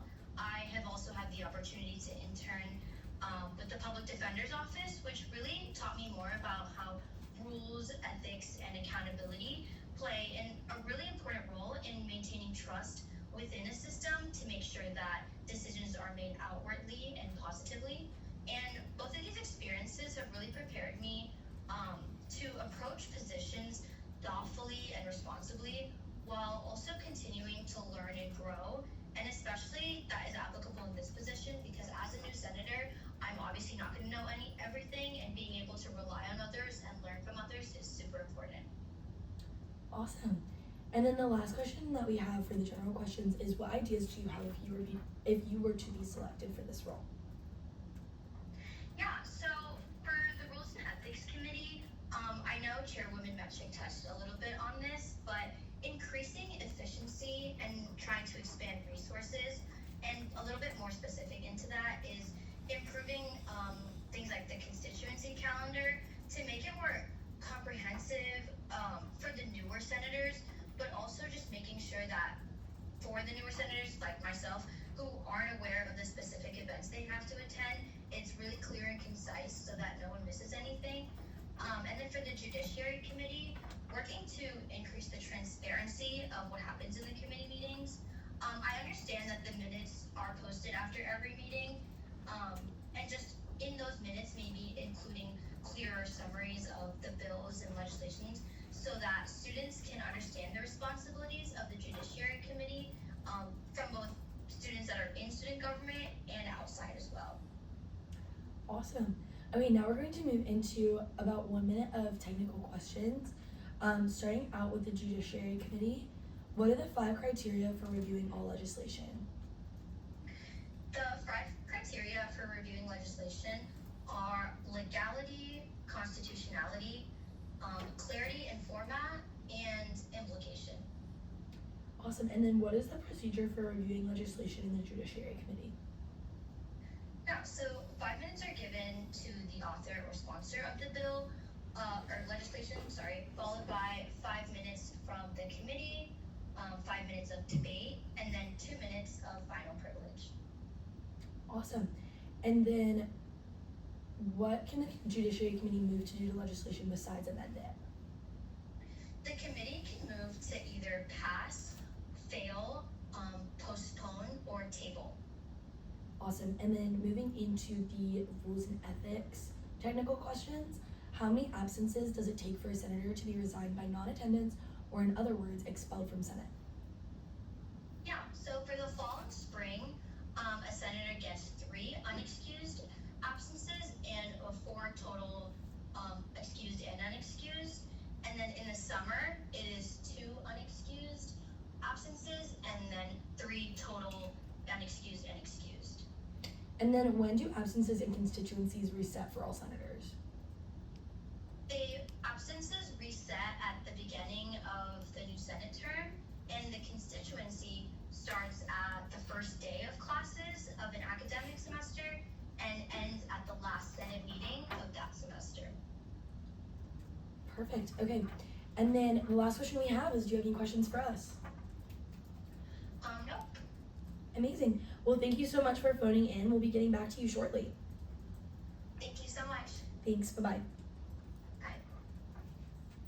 So, we're doing dinner tonight, right? Me and Turner are. Yeah. Is that your whole roommate? All of your roommates? You leave I that. need the Bachelor for Kate, the Bachelorette. Pop the balloon. I could be the new Bachelorette, so they cancel it. I can bring Max Oh. too. No, you can bring him. I can bring. No, you can bring anyone else. I actually don't want to Well, bring he him. is pining over his wife in DC, but not In actually his wife. DC? She's not actually his wife. I'm scared. God, in DC? In DC. Okay, wait, She's a Samantha. nurse. Did you guys know you can take pictures on your laptop? Yeah. Yeah. It's so fun. You're late. Tyler's laughing at you. Former I&C share. Kate loves using Canvas. Oh my god. Guys, this is Tyler, so did you know you cute. can take photos on your laptop? No. Yeah. Like that. Like so. I mean, like. Like what? Snapchat. Like what? Yes. On your Yes, bro. laptop. Yes, bro. I've been only ever Snapchatting people on my chatted on my laptop. Yes, you can snap people on your laptop. You're missing out. Yeah. Tyler, did you make a Yeah. bracket for March Madness? Oh, no. Tyler. Oh, Tyler. I made one. You know what? I'm ranked out of 38. I'm 27 in my Wait, group. out of the Oh, 300 sorry. out of the 5 There's million. 38 people in my group, and I'm 27. And then in KD, there's 32 of us. I think I'm. Wait, I don't know. Let me see. I'll give you Okay, guys I'm a sec. calling Samantha. Oh, what's it called?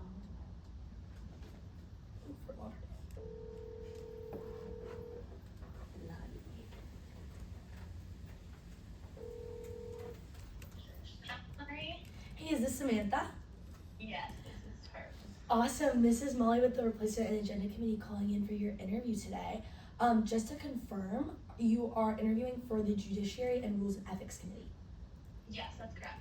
Awesome. So how this is going to work, we're going to do 4 minutes of some general questions, and then we'll move into 1 minute, about 1 minute, of some technical questions for both the committees. So starting out, what is your motivation for applying to this seat? Okay, so basically, I'm newly elected senator, and getting into Senate, meeting all these people with so much experience has kind of only strengthened my resolve to do good work for the student body. So I think that part of my motivation is wanting to see myself and the other senators produce the best work that they can. And I'm personally interested in going into policy, personally interested in going into political science. So I think all of that is going to be really helpful for me in the Senate experience, and then also when the committee applications came out, I thought that this was another great way for me to kind of entrench myself more, and I was specifically looking at the Judiciary Committee and the Rules and Ethics Committee because I think that the best way to kind of propel the Senate forward is to start internally and start making changes with us and what the senators are producing themselves, and I think that looking at the codes and the rules and procedures and the Constitution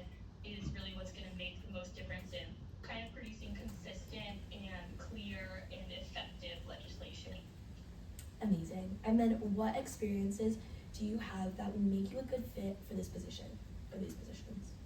Okay, so starting off with the Judiciary Committee, I actually have just started doing some remote work with Judge Avalos, and this is for the circuit court back in my hometown, Fort Lauderdale, and I've kind of started just digitally reviewing documents and picking out key details and kind of figuring out what's important, what's not, to provide her case summaries. I'm officially starting an internship with her this summer, so I've only started to like dip my toes in the water with that, but it's been already so helpful in kind of teaching me about picking out the finer points and like cutting out the fluff. And then I also am the director of operations for Gators Going Green, which is an executive agency here, and I've been kind of in charge of planning large-scale events.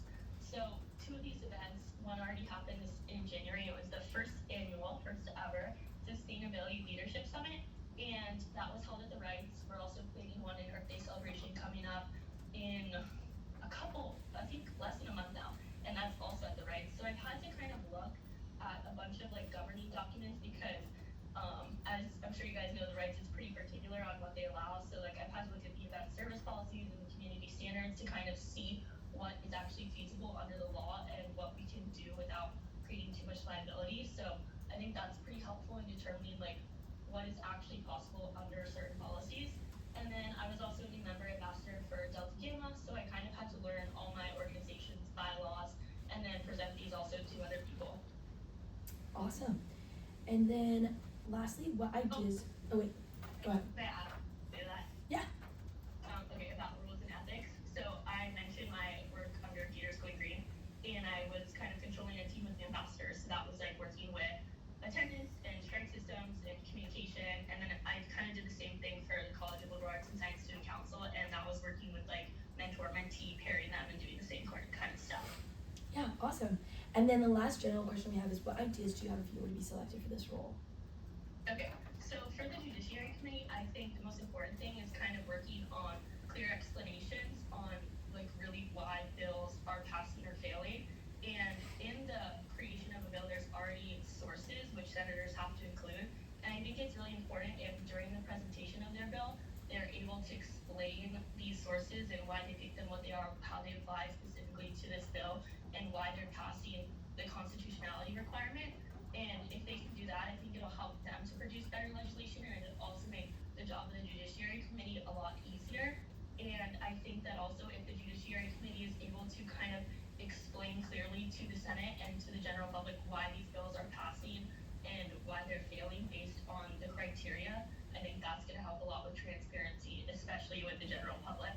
And I think that like including these explanations just about like the sources and stuff like that is really going to clear things up. Awesome. And So that's actually your time for those questions, but we're going to move into the technicals, and we can also look at your application materials for any additional information that you wanted to provide.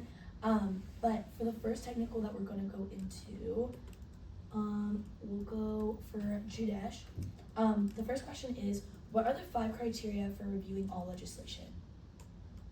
so the 5 criteria are constitutionality, legality, implication, format, and clarity. Awesome. And then what is the procedure for reviewing legislation in the Judiciary Committee? So first there's 5-minute presentation from either the author or the sponsor of the bill, and then there's 5 minutes of Q&A from the committee, and then 5 minutes of debate and 2 minutes of final privilege. And then what can the Judiciary Committee move to do to legislation besides amend it?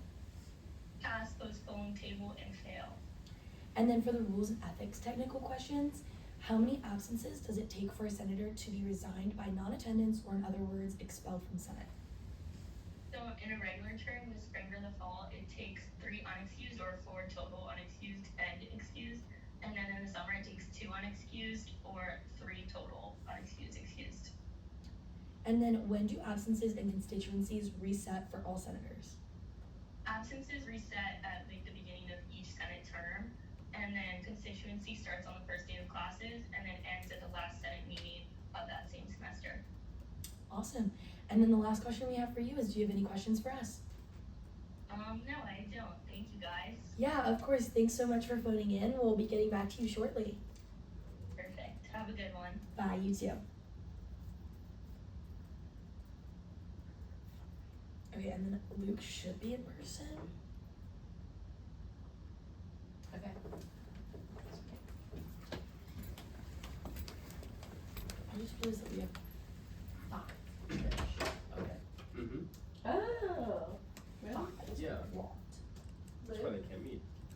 Well, yes. But, okay, yes. There are 45 applicants for 15 open seats on committees. Very good. It's fun. Yeah. Jeez. Mine is very That's restful. insane. Welcome. You can sit Um, right Welcome. Okay, so just to confirm, you are applying for Judiciary and Rules. Yes, that's correct. Awesome. Okay, so how this is gonna work, we're gonna do 4 minutes of some general questions, and then we'll move into about 1 minute of some technical questions. The first general question that we have for you is, what is your motivation for applying to this seat? So, first of all, I'm gonna take y'all back to my high school days. So, I was in Virginia. I was a student health representative for Fairfax County and for the school board. And around that time, my sister was diagnosed with bipolar disorder, and we were drafting legislation that was expanding mental health counseling for the county. And on paper, that sounded like such an amazing thing, such a great thing. But seeing my sister go through that structure and failing her, I realized that what's on paper does not always translate to what happens and what applies in reality. So at UF, talking to senators, I realized that there's a similar thing going on, which is there are great ideas, but it's the people who really understand the format and the structure of student governance who pass bills, who pass legislation. So what draws me to the Judiciary Committee in general is that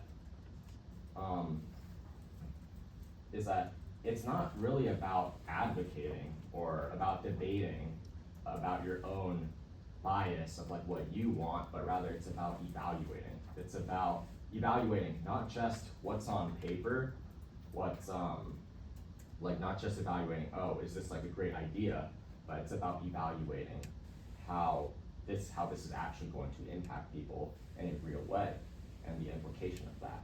So similarly with the Rules and Ethics Committee, I think that it's such a structural thing. It's something that not a lot of people see, but it's so important that like people don't go unexcused absences, like the voter records are there, like everything of that nature. And I've always been attracted to things that impact people and impact bodies in a way that isn't always visible. Awesome. And then the next question is, what experiences do you have that would make you a good fit in these positions?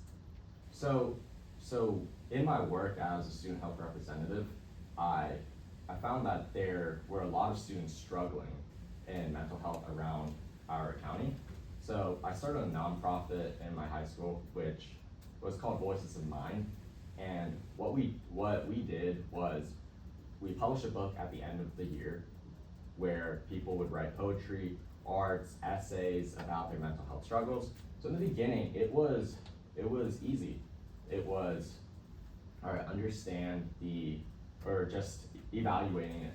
The entries was very simple. It was a simple process.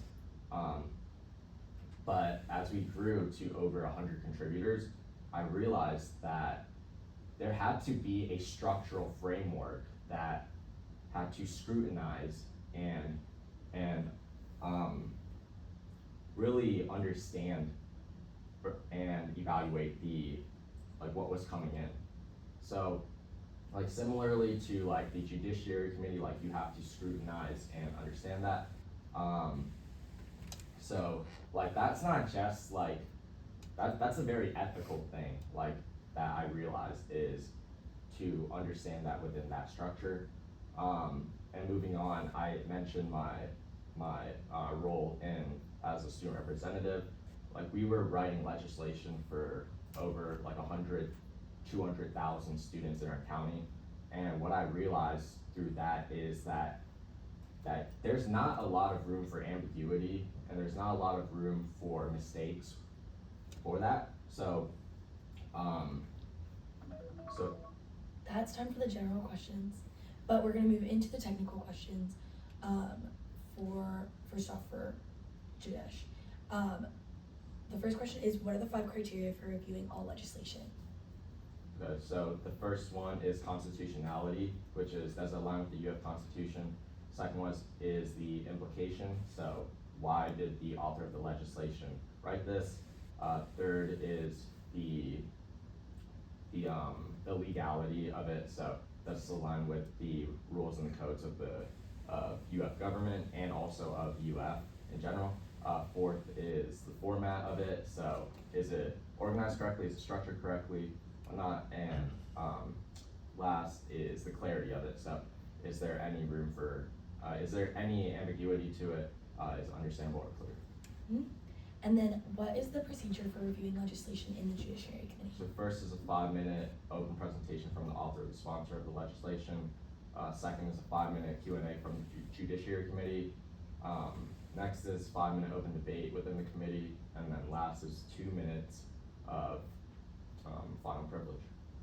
And then what can the Judiciary Committee move to do to legislation besides amend it? So they can either pass the legislation, they can fail it, which means just kill it, they can postpone it, which means push it off, or they can table it, which means just set it aside. Amazing. And then for the rules and ethics technical questions, the first is, how many absences does it take for a senator to be resigned by non-attendance, or in other words, expelled from Senate? So in the summer, it would be 3 excused absences and 2 unexcused absences. And then within the fall and spring term, it would be 4 excused absences and 3 unexcused absences. And then when do absences in constituencies reset for all senators? So absences would reset in the beginning of every senator's term, absences would reset, and constituencies would reset, or would start in the beginning of the academic semester and then end at the end of the academic semester. Amazing. And then the last question that we have for you is, do you have any questions for us? I do not. Awesome. Well, thank you so much for coming in. Alright, thank you guys so much. Thank you. Have a great rest of your day. You too. And then, no, is not. I'm thinking of it wrong. Wait. No, yeah. Wait, no. No, Mandy was who I was Mandy. texting. Mel is. Mel is probably, I don't know. I don't know. Mel is over the.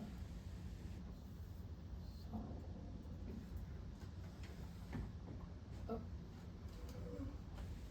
No? No, she's not on the phone.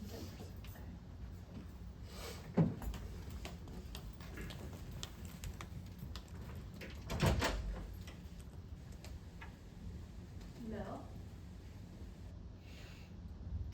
When I go Hey. all the way down. Hi, is Mel here? Yeah. No, I think Mel. that's what you should do. I think it's actually a good idea of something that Something that. you should tell Kate that. Oh no. We were just talking about when I was up young, like I would walk all the way down. All I Like, had to like, hi, is Mel here? And then I walk all the way back with them. And like, Oh yes, I remember that.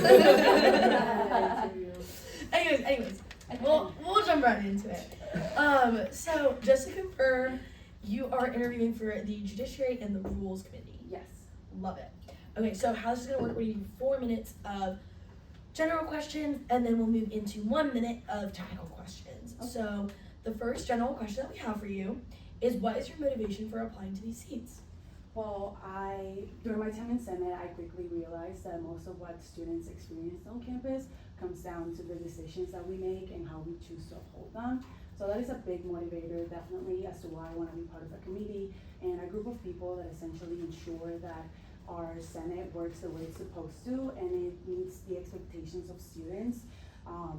And whether through my experiences in student government or in state government, I've quickly realized that behind every decision, policy, and action that we take, there's people that are affected behind it, and there's a responsibility that comes along it to do the right thing. So definitely that is a big motivator, and I think my experiences throughout student government have made me qualified to be part of these committees. Yeah. Awesome. And the next question we have is, what experiences do you have that would make you a good fit in this position? Well, through my experience at the CJC Dean's office as a student assistant, I've taken on responsibilities that have pushed me to become really detail-oriented and organized. I've helped manage donor records, track funds, and help organize major initiatives such as Get a Giving Day from an administrative part. I think all these experiences have taught me to be organized and keep track of everything that I do and not spread myself too thin. And have made me prepared to take on the responsibilities that would come along these committees. That's definitely a mindset that I would bring into the Rules and Ethics Committee. And for Judish specifically, as a law clerk in Southern Legal Counsel, I work closer with legal research, writing memoranda, organizing case files, and it also taught me to be more thoughtful about how I approach issues and how I evaluate two different sides of an issue. And it also reinforced how important it is to follow the law and rules consistently, especially when there's others that might be impacted by these decisions. Finally, as a member of Keystone, Florida, I have exposure to leaders from the state that have reminded us over and over how important it is to follow the law and be fair and transparent and maintain your integrity in everything that you do. And I find Student Senate to be no exception to that role. So overall, I think these experiences have shown how I approach responsibility with accountability, fairness, and transparency. And that's the same mindset I would bring to both Judish and Rules and Ethics Committee. Awesome. And then the last general question we have for you is, what ideas do you have if you were to be selected for this role? So for Rules and Ethics, I've realized that one of the biggest issues that we have is that new senators aren't always familiar or aren't always clear on how rules and procedures work, which can lead to confusion or issues and even people getting expelled from Senate later on. I have been myself one of those senators. I was really confused, and it can be really intimidating at the beginning of your term, especially when you're new to Senate and you don't have a lot of friends or you don't know a lot of people. So I would love to become a bridge between this issue and new senators by implementing a program that at the beginning of new Senate terms, we get bi-weekly presentations or announcements to remind new senators of these responsibilities and the absences they're allowed to have.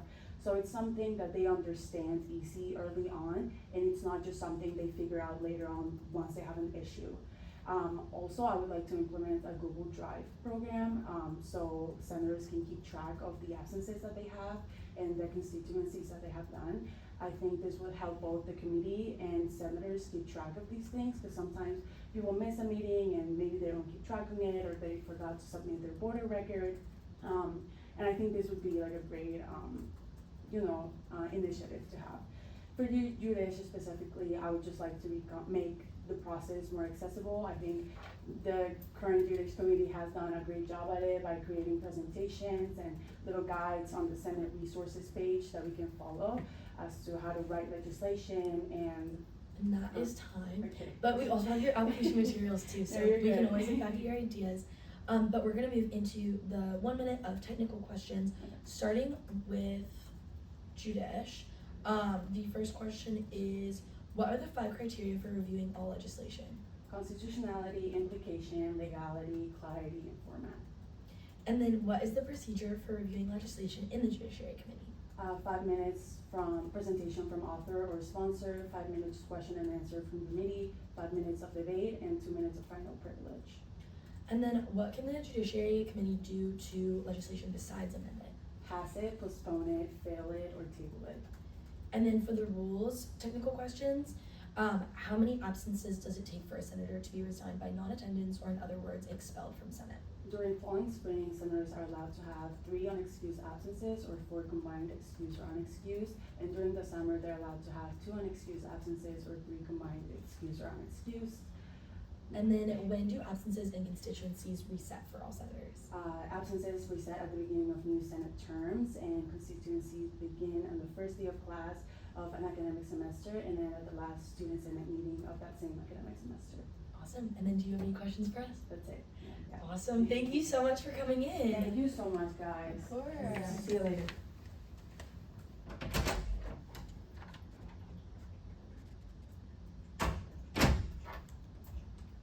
Ethan should be in person. We're 5 minutes behind.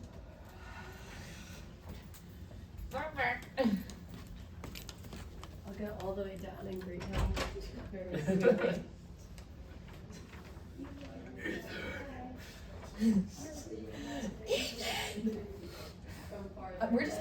Don't even get up. Just yell from here. Yeah, honestly. Yeah, there you go. See, he was already ready to go.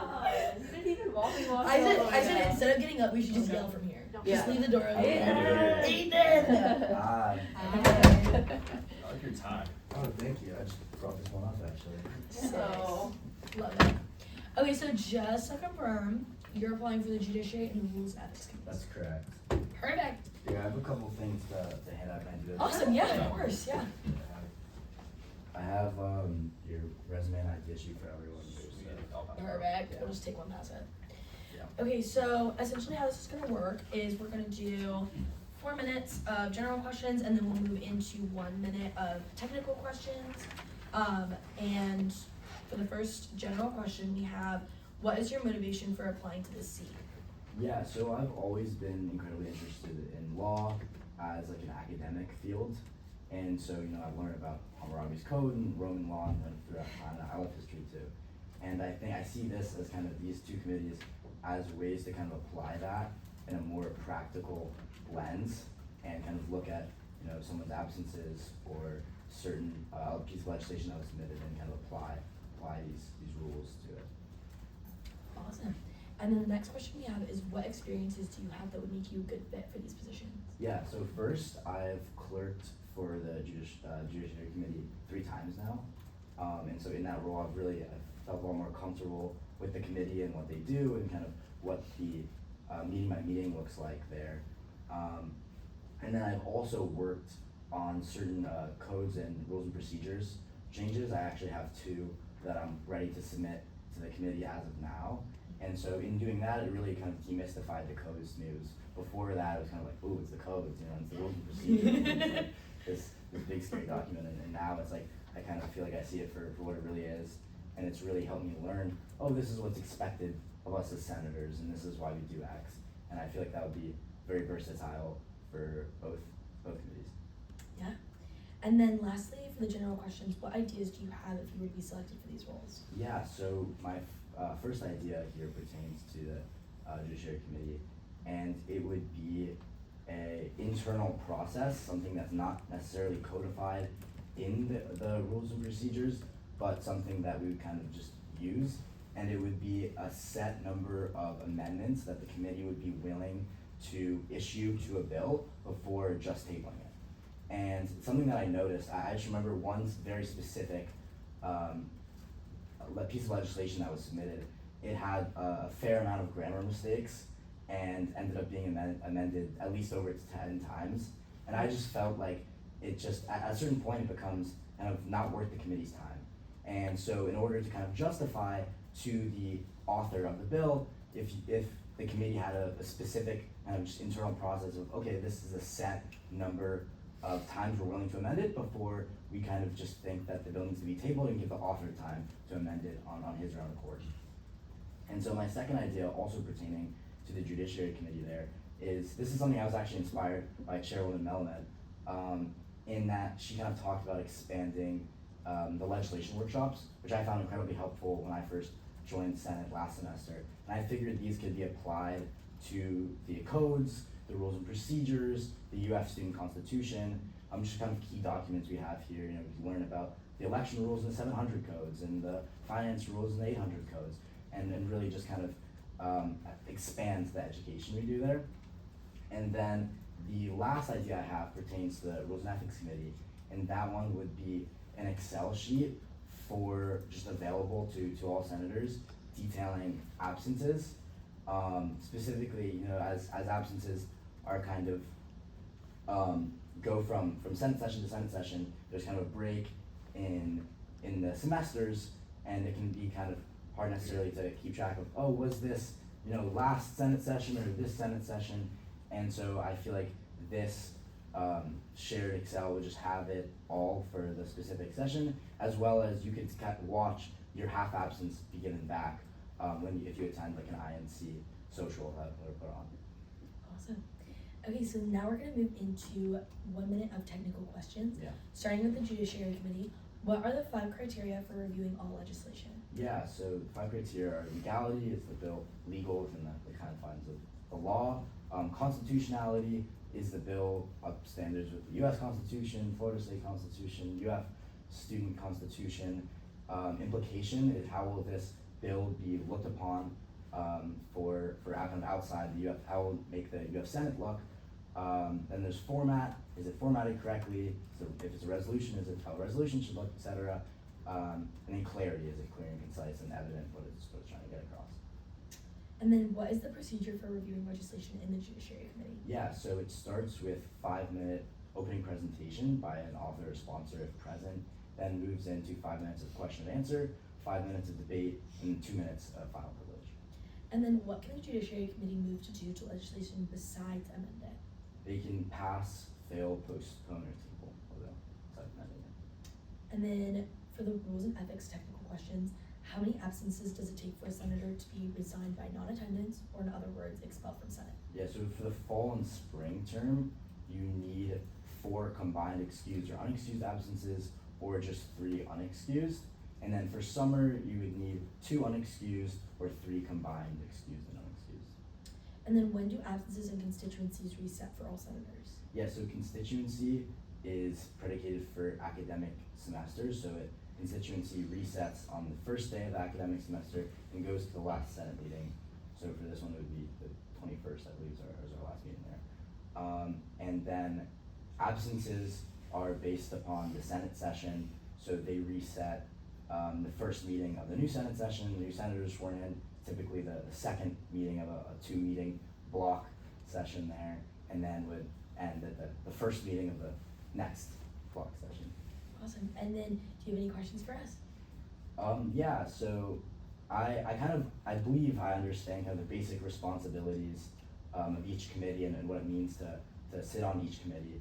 But I was wondering, as from your perspective on R&A, if you have had any insight, kind of looking back, say theoretically got picked for one of these committees, being like, wow, Ethan Simon, I think we did a great job. He's really excelled in that committee, and kind of looking back and being like very satisfied with that specific choice.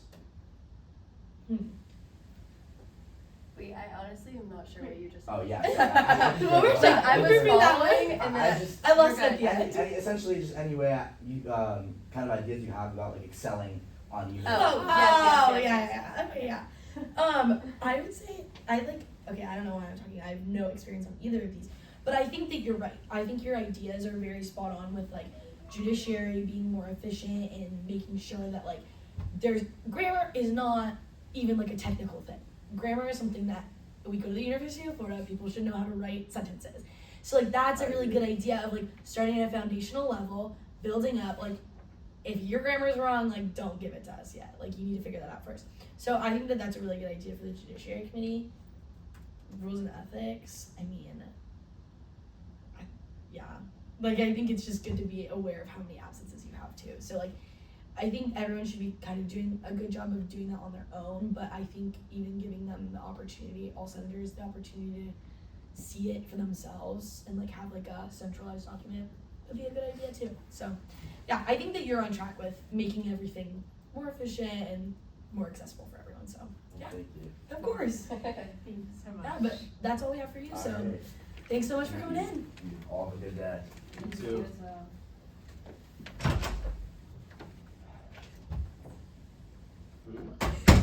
It's fine. Maya's in person. Okay. Maya? I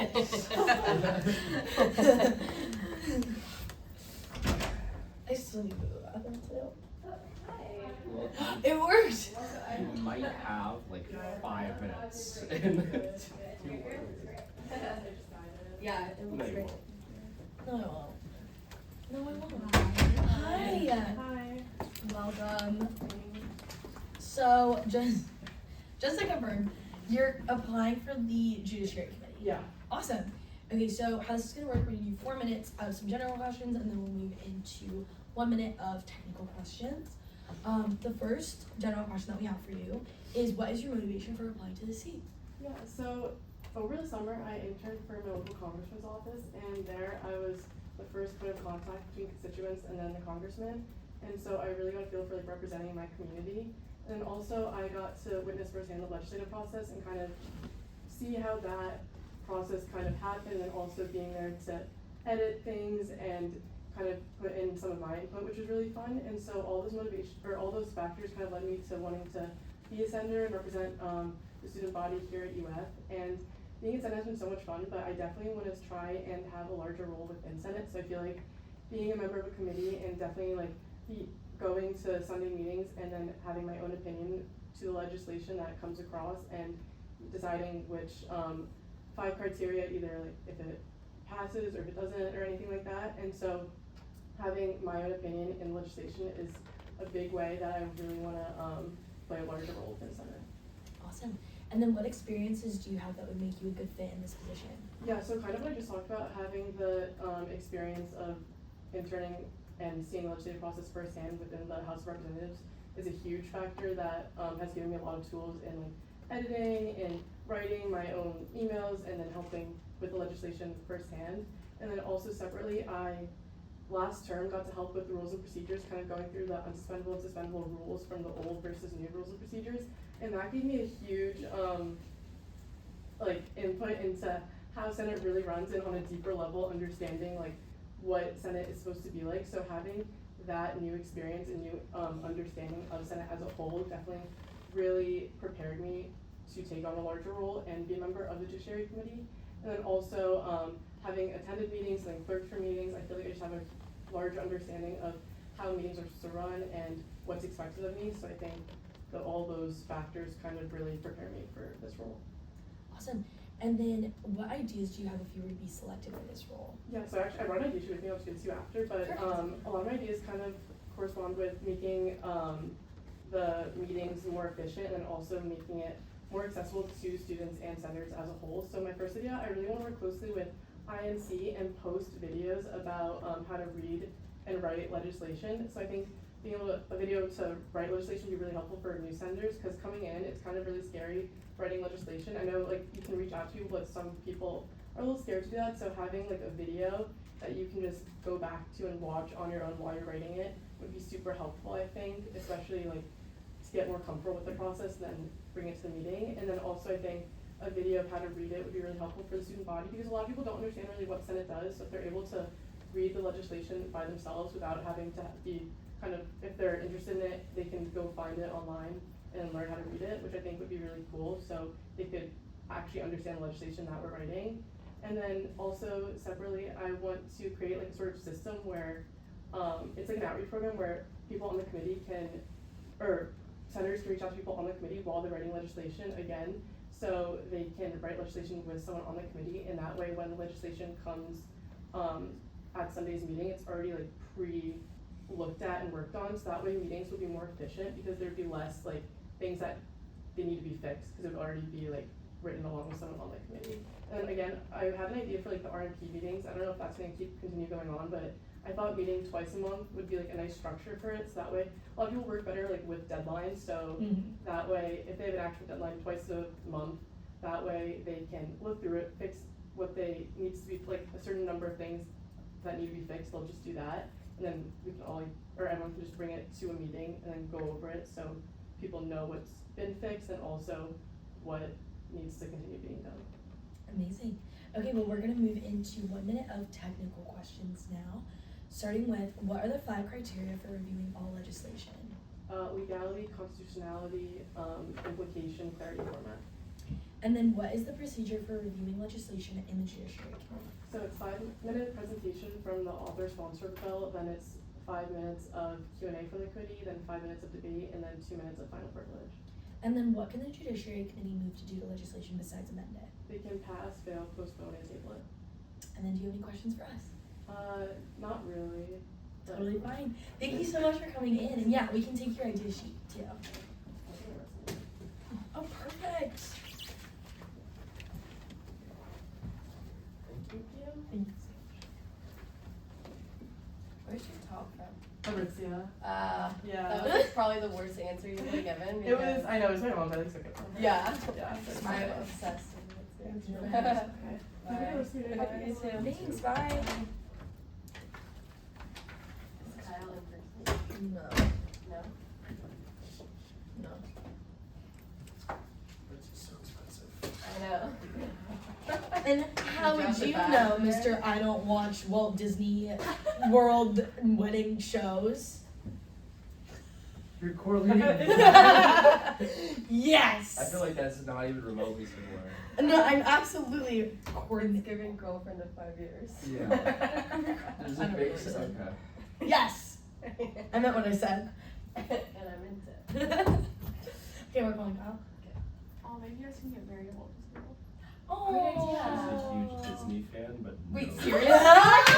Oh my gosh, we should go to You Disney have to over the watch the summer. show. She loves Wait, Disney. I'll go we went there with- for 1 wait. year. We've been Stop. times. I'll go with her. I'm obsessed with Disney. Wait, I wanna go Can too. you set us She up? actually like loves. Like I got her a Winnie the Pooh blanket for.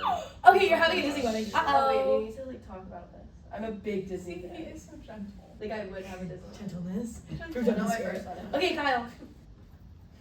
Sorry. This is huge. No, I wanna talk about it.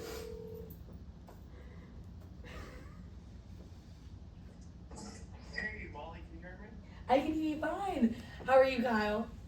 I am doing well. Is it just you, or is it the full R&A? Oh, it's the full We're committee, here. of course. Okay. Yeah. Hi. Awesome. Okay, Is so that Taylor, you, and Aaron? and Kate. And Kate. Hey, everybody, how you doing? Yes. Okay, so really quickly, just to confirm, you are interviewing for the Rules and Ethics Committee, correct? I am. Yes, it's the only one I'm interviewing for. Amazing. So the way that this is going to work, we're going to do 4 minutes of some general questions, and then we're going to move into 1 minute of technical questions. So the first general question that we have for you is, what is your motivation for applying to this seat? Well, I think that the big thing is, after talking with Zoe, I really want to both help her out, but also learn more about, I guess, the way the intricacies work for the Senate and see what we can do to, I guess, improve that. For me, I think that what I'm really excited about is finding ways to really improve, I guess, the kind of attendance rules that we have, because they're kind of weird in some ways. Gotcha. Okay, so the next question we have is, what experiences do you have that would make you a good fit in this position? Well, sure. I don't think we need to go too much into my background, but with my experience running companies and working with organizations, I've had to do a lot of almost, I guess, very nitty-gritty, intricate, detail-oriented work. So that allows for me to analyze and really, I guess, make needed code shifts as necessary. I know for rules and ethics, it's more so along the lines of listening to people and making sure that their situations are understood and that the right decision is made. And on that front, I have experience both in my MBA, but also in other leadership experiences, working with teams and listening and understanding people's experiences and making the right judgment calls for the group as a whole. Amazing. And then lastly, what ideas do you have if you were to be selected for this role? Well, I know that one thing that Zoe talked about was finding ways to increase volunteering opportunities. I know that from my conversations with both Aaron and the graduate caucus, that's a very big priority we have, is to really expand the constituency opportunities that come rather than just us tabling, but us really being out there and making a difference in the community. And I'd like to very much explore that and see how we can make a difference there. Amazing. Okay, now we're gonna move into 1 minute of technical questions, starting with, how many absences does it take for a senator to be resigned by non-attendance, or in other words, expelled from Senate? Well, in the summer it's 2 or 3 with a combination of excused and unexcused, but in the regular term it's 3 with 4 combined, unexcused and excused. And that is at the beginning of each term, so it's 3 for spring, 2 for summer, 3 for fall.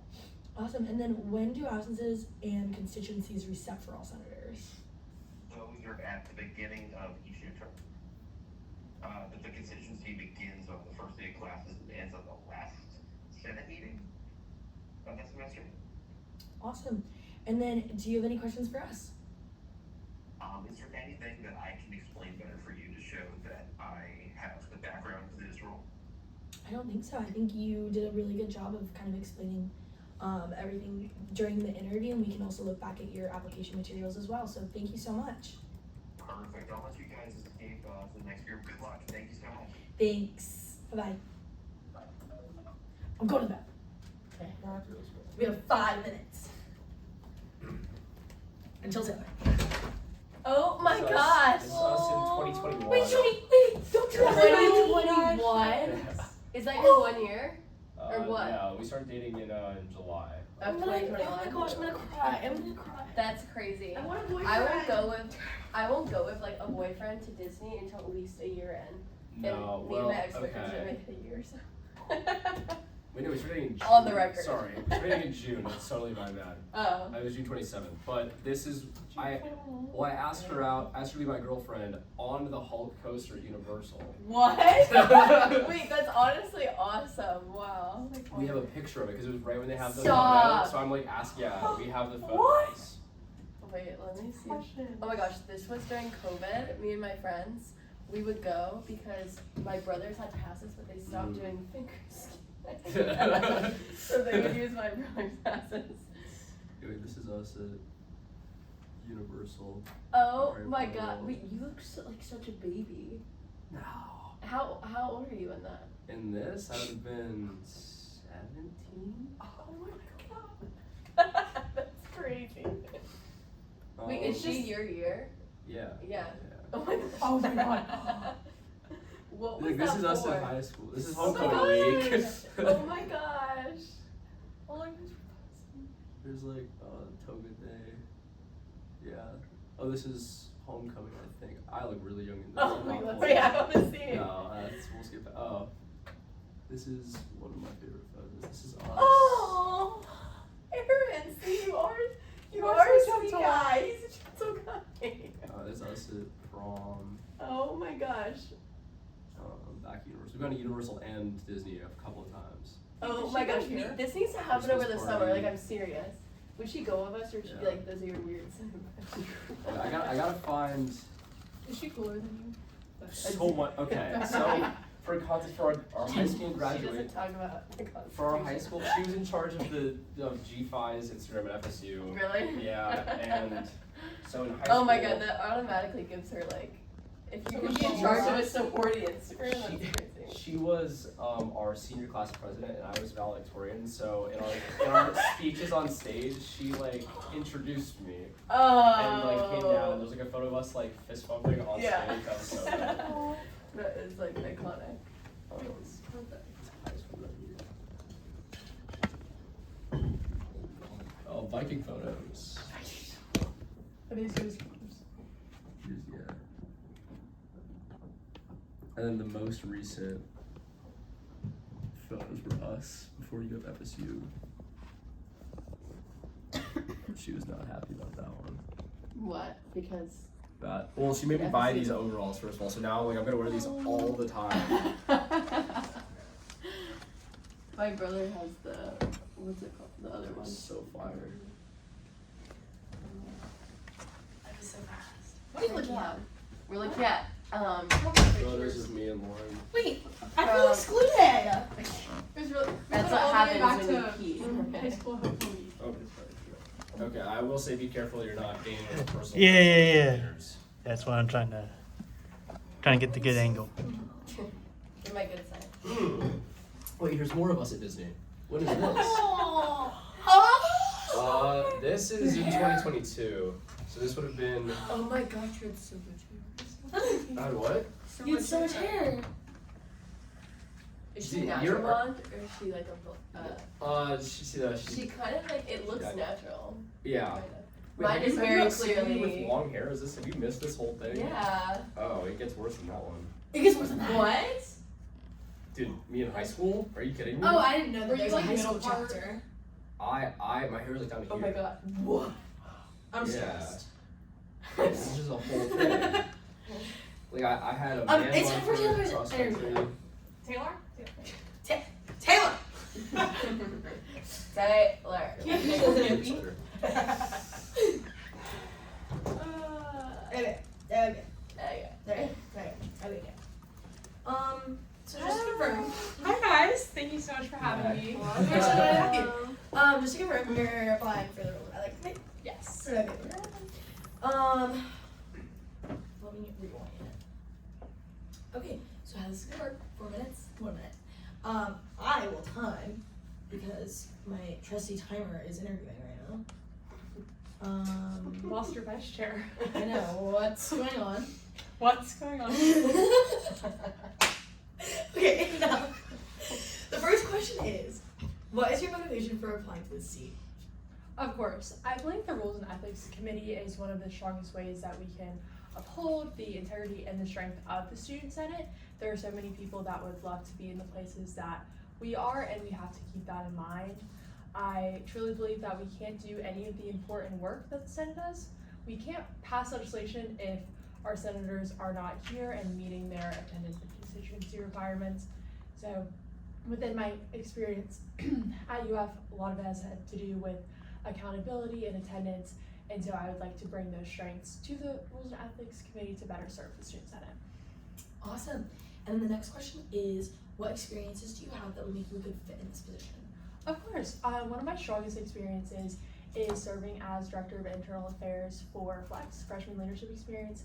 In this role, I drafted and enforced our attendance contract, so we determined how many excused and unexcused absences our cohort members get, and I'm then tasked with reaching out to them when they surpass that, setting up meetings with them, and additionally creating forms for our service events when they meet that. Additionally, I created a Google Calendar with our events and am in charge of finding involvement opportunities for them and sending that out on a weekly basis, which I believe would help me in the search of finding constituency opportunities. I also do a similar thing as involvement chair for my sorority. I have to find on a weekly basis applications and opportunities that are going on around campus. So I think that's one of my strongest experiences.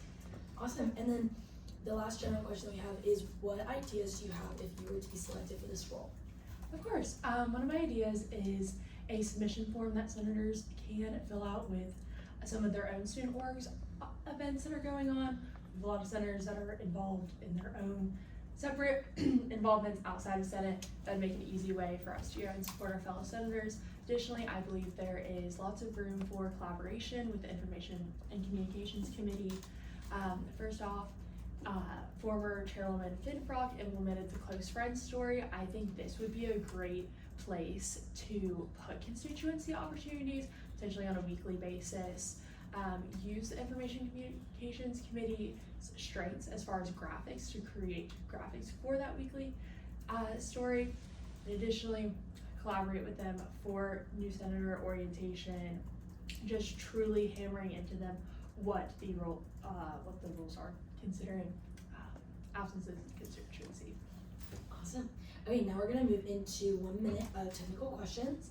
Starting off, how many absences does it take for a senator to be resigned by non-attendance, or in other words, expelled from the Senate? Of course, in the fall and spring terms, that is 3 unexcused absences, or a total of 4 excused and unexcused. During the summer, that is 2 unexcused, or a total of 3 excused and unexcused.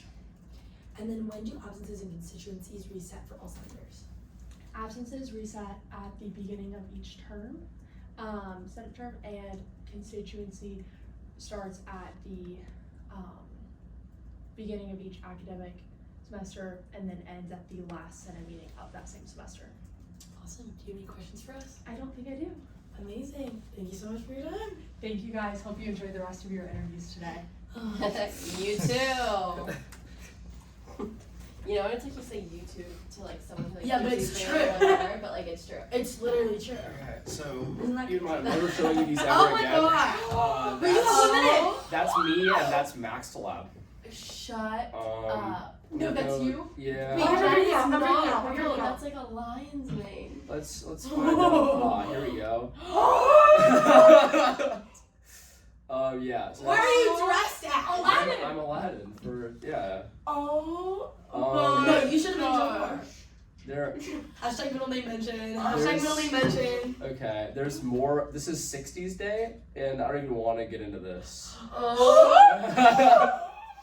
It's not even a wig. Wait, there's I had it in a man bun most of the time because I was running cross country, so like I looked like this a lot. What? That's not you. You had like a goatee in that. Okay, I'm gonna tell Selena to make that your like, exec reverse- post picture. Yeah. Cross country. Why Do I even want it? I don't even want to look at those. Yeah. Okay, wait. Did your girlfriend start dating you during the that era? No, this is God. this is 2020. She's this a is smart this girl. is a year before. Yeah. Smart girl. She made it. Although actually, wait, that's not entirely true. Oh my god. Oh, I gotta find a photo of us at one Okay, of someone Max's has to be at hockey Berkeley. games. Oh, she's in Yeah. person? Yeah, she's here. She's sitting up front. There's Burke. Berkeley with 2 E's, or 3 E's. 3 E's. Yeah. You got it. Are you gonna call? What's going on? Oh no, I have to take my clindamycin. Oh, yum. And I have my alarm set for 7:30. So like not, it was still pretty bad. This was yeah. What's the caption? It was a long. It's a long story. Yeah, I know, that was me. It's a long story. Hi. You can sit at the end. Yes. As far away as Far possible. away. You can back up. Okay. So just to confirm, you're applying for the rules and ethics committee. Yes. Perfect. So how this is going to work, we're going to do 4 minutes of general questions into 1 minute of technical questions. We'll just get right into it. The first general question that we have for you is, what is your motivation for applying to the seat? I think that obviously as senators, our constituents have put a lot of trust in us, and I love to surround myself with people with similar motivations as I do, and I want to be able to hold myself to a really high standard, and because of that, I would like to be surrounded by people who hold themselves to a similar standard, and I would like to help our constituents have people represent them to the best of their ability, which is why I'd like to be on the Rules and Ethics Committee to help myself and my peers adhere to that standard. Awesome. And the next question that we have for you is, what experiences do you have that would make you a good fit for this position? So across the last 5 years, I've actually got to serve as the leader and founder of a nonprofit initiative, and because of that, I've gotten to pick who works on my team, and because of that, I've gotten to surround myself with my friends and family. But with that comes to having some of those difficult conversations with people that I am really close to, which is why I think I'm qualified for this role, because I can balance that sort of personal relationship because so many people in Senate are also involved in so many other things, because that's something that makes you up so beautiful, is that everyone is so passionate about certain things. I get to be surrounded by my friends while I'm also in the Senate chamber, and because of that, you have to have those difficult conversations with your friends, which is something that I have a lot of experience with. Awesome. And then the last general question that we have is, what ideas do you have if you would be selected for this role? I think that in the middle of the semester, an email should be sent just to kind of update everyone on where they are when it comes to their attendance, because attendance is such an important part of the Rules and Ethics Committee. So letting people know where they stand, just so that they don't accidentally slip up, miscount, and end up somewhere they don't want to be just because of a mistake. I also think that an appeals process formally should be publicized so that senators know that if an excusal doesn't go their way, they have a way to kind of mediate that without having to have difficult conversations kind of in not an unprofessional manner, but like in a way that's not truly official. Yeah. Yes. Love it. Okay, now we're going to move into 1 minute of technical questions. Starting with, how many absences does it take for a senator to be resigned by non-attendance, or in other words, expelled from Senate? In the fall and the spring, it's 3 unexcused or 4 combined, and in the summer, it's 2 unexcused or 3 combined. And then when do absences and constituencies reset for all senators? Absences reset at the beginning of each new Senate term, and constituency begins on the first day of class and goes to the last Senate meeting of the semester. Awesome. And then the last question we have is, do you have any questions for us? I don't think so. Awesome. Thanks so much for coming in. Thank you. I also have an expanded idea sheet. Perfect. Love it. Thank you. Thanks, guys. We'll go with everything. Thank you for coming. Bye. Bye. Okay, and then Michael's over the phone. And then I have his number. So he's texting me on it.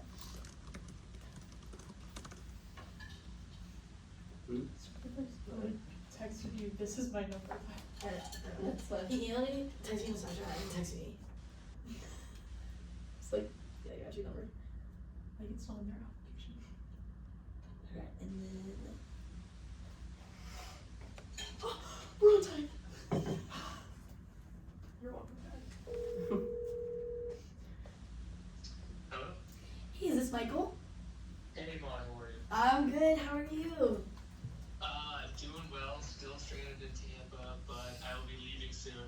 That is good Would've to loved hear. I would have loved to have made it there, but as you can tell from my text, very unusual circumstances. Totally understand. It happens more often than you think. But anyways, just to confirm for your interview, you are applying for the Open Rules and Ethics Committee seat. Correct. Awesome. So how's this going to work? We're going to do 4 minutes of some general questions, and then we'll move into 1 minute of technical questions. The first general question that we have for you is, what is your motivation for applying to this seat? Yeah, so my motivation for applying for the R&E seat is honestly just taking a more active role in setting. I have seen all the people that have served on committees prior, and it really gives them a chance to step up and, you know, do more for not just the fellow senators, but for the student body. It's, you know, what keeps the Senate running. So I honestly wish that I had applied sooner in my Senate career, something that, you know, I thought about doing in the fall. However, I was a bit intimidated at first because coming to the Senate, I was a bit underqualified. I saw how well everyone around me worked, but I've honestly just been inspired by, you know, the other people that serve on committees that have, you know, come before me and have done so much. You know, on the application I mentioned Marco and Matthew. I think those are just 2 people who, you know, I've seen how much they've done within the school and student body, and they're people I look up to and hope to do the same on the committee. Awesome. So the next question that we have is, what experiences do you have that would make you a good fit in this position? Yeah, so, I mean, obviously there's, it's my role as a U.S. Senator. I've been trying to be more active lately. I have taken a more intentional steps to, you know, write legislation, work with one another. Currently as a UF Hamilton student, I'm helping Lexi a lot. Hopefully trying to get some legislation out within the next month. And then next I'd say I'm a pretty strong leader, maybe in a legislative setting or outside. You know, I was legislative aide in the Massachusetts Senate this summer, where, you know, I was like working hands-on, writing legislation, passing legislation with my legislator. I'm also a small business leader too, where I, you know, operate not just 200 plus clients, but 20 employees as well. And so, you know, I know how to lead, and I also know how to delegate. And then lastly, I'd say I have a lot of experience in committees as well. So as the director of engagement for Warrington Welcome, I have a committee of 4 individuals from all different committees that I work with each week, where we plan events and social gatherings for the organization. Actually, back in my hometown, I served as the student representative on the school committee. So not only am I familiar with Robert's Rule of Order, I'm also very experienced with the legislative setting, and I'm also on the Castle Catering Board as well, which is a committee in itself. So with that being said, I have, you know, substantive experience, not just leading a committee, but serving on one. I know the amount of work it takes, the time it requires, and also the extensive collaboration it requires to, you know, achieve a shared vision. Awesome. And then the last general question that we have is, what ideas do you have if you were to be selected for this role? Yeah, so this is something I was thinking about as I was applying for the R&E Committee position. Was, you know, that's like the biggest part of the R&E role, or the R&E Committee, is dealing with the constituency requirements. And that's something I also love doing in the fall. I was fascinated going, you know, the city meeting, meeting people, tabling, and going to a club or organization I wasn't really too familiar with. However, you know, I think there's so much more we can do with it. You know, one of UF's greatest showcases is its 1,000+ clubs. And so something I'd like to do in this role would be to have almost like a constituency requirement form or list where senators can either submit organizations or clubs that they would encourage others to go to, or they could recommend, you know, that I had a great experience at, you know, the Gator Fishing Club. I'd recommend my other senators go there. Because, you know, there's so many clubs that we have no idea even exist at our school. I think it'd be a great opportunity to expand those opportunities and really bring more transparency and exposure. I went to a club meeting in the fall where it was on the constituency list. However, the leadership didn't even know really what Senate was. They didn't know that they could do public comment. So I think this is something that goes 2 ways. So that is time for your general questions, but that's really okay. We still have your application material, so we can look through that as well. But we're gonna move into some technical questions. First off, how many absences does it take for a senator to be resigned by non-attendance, or in other words, expelled from Senate?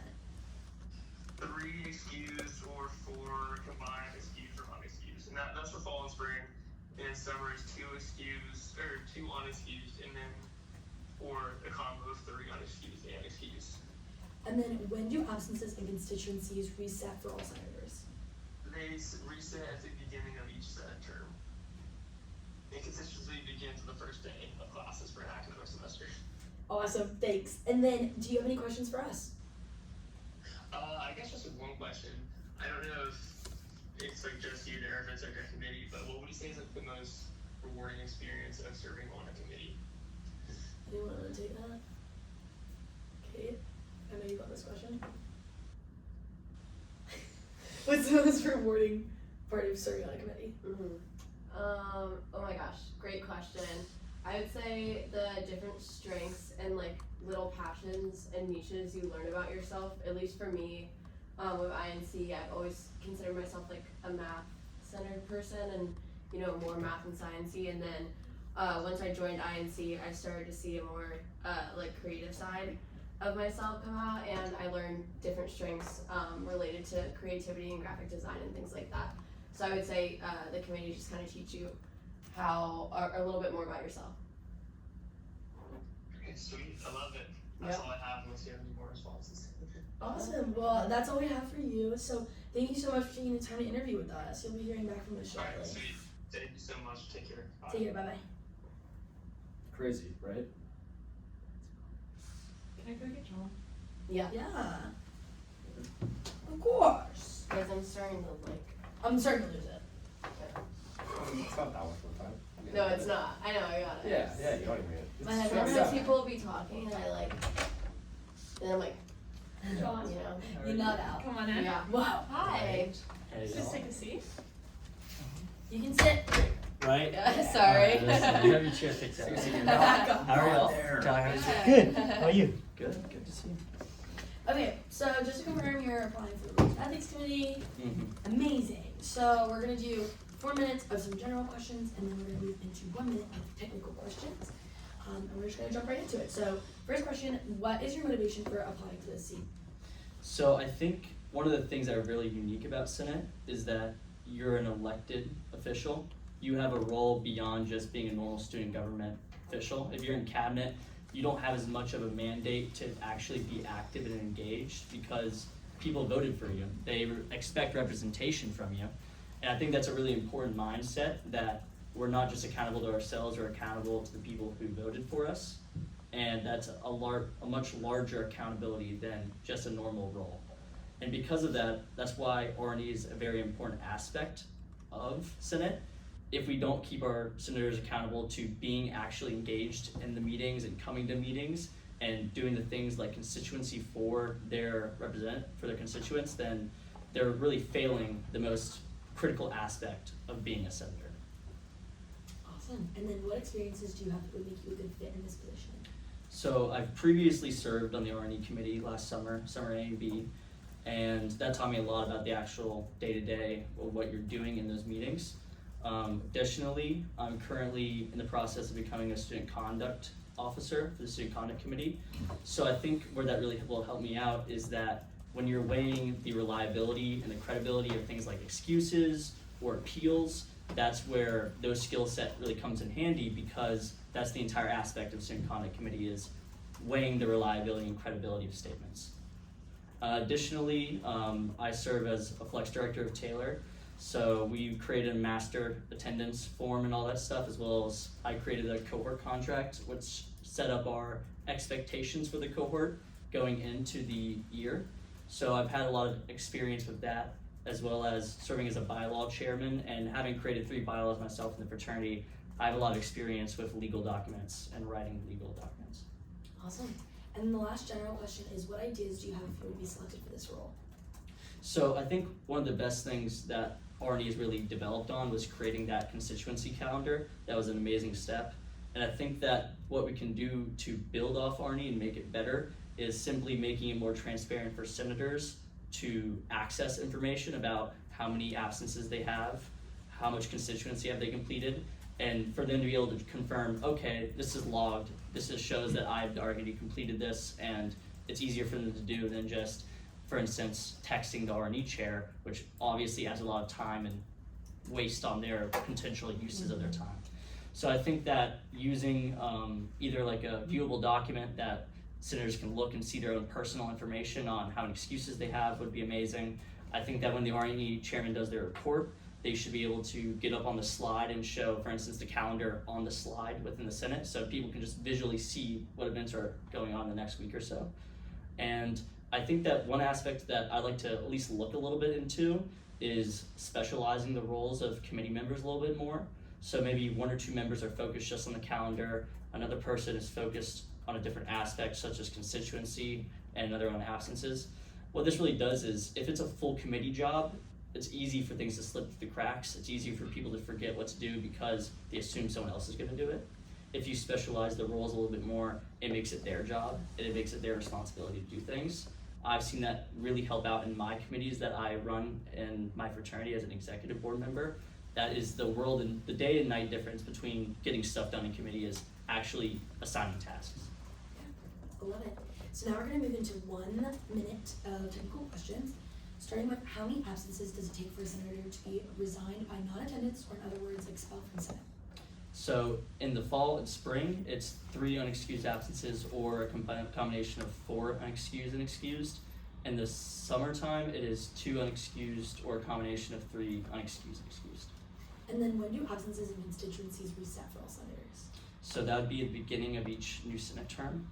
And then constituency goes from the first day of the academic semester to, or the first day of classes, to the last meeting of the Senate, and during that same academic semester.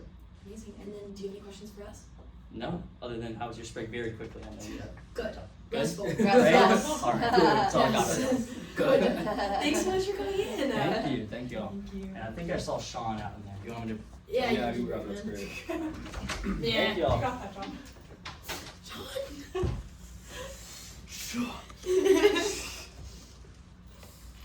Usually I'd say no, but time crunch. Oh, hello. Hello. I'm slipping. Oh, we lost it. One of our friends from home, like we're not our friends, one of the people we know from our high school made like this TikTok, and it was like, Hi, the Sean. SEC boyfriend thing. Do you think I should just? Oh my god. With You the just needle, hear it. it's like- Yeah. Do you want me to sit? Yeah. Jeez, got some I'll bliss tell you there. Okay.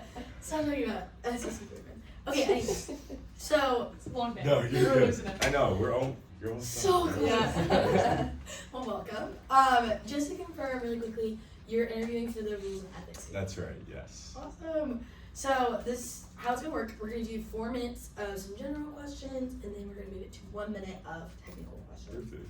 So just to jump right into it, Yeah. what is your motivation for applying to the seat? Yeah, so my motivation for applying to the rules and ethics seat comes from this idea. It might sound a little stupid, but I actually really like the boring parts of student senate.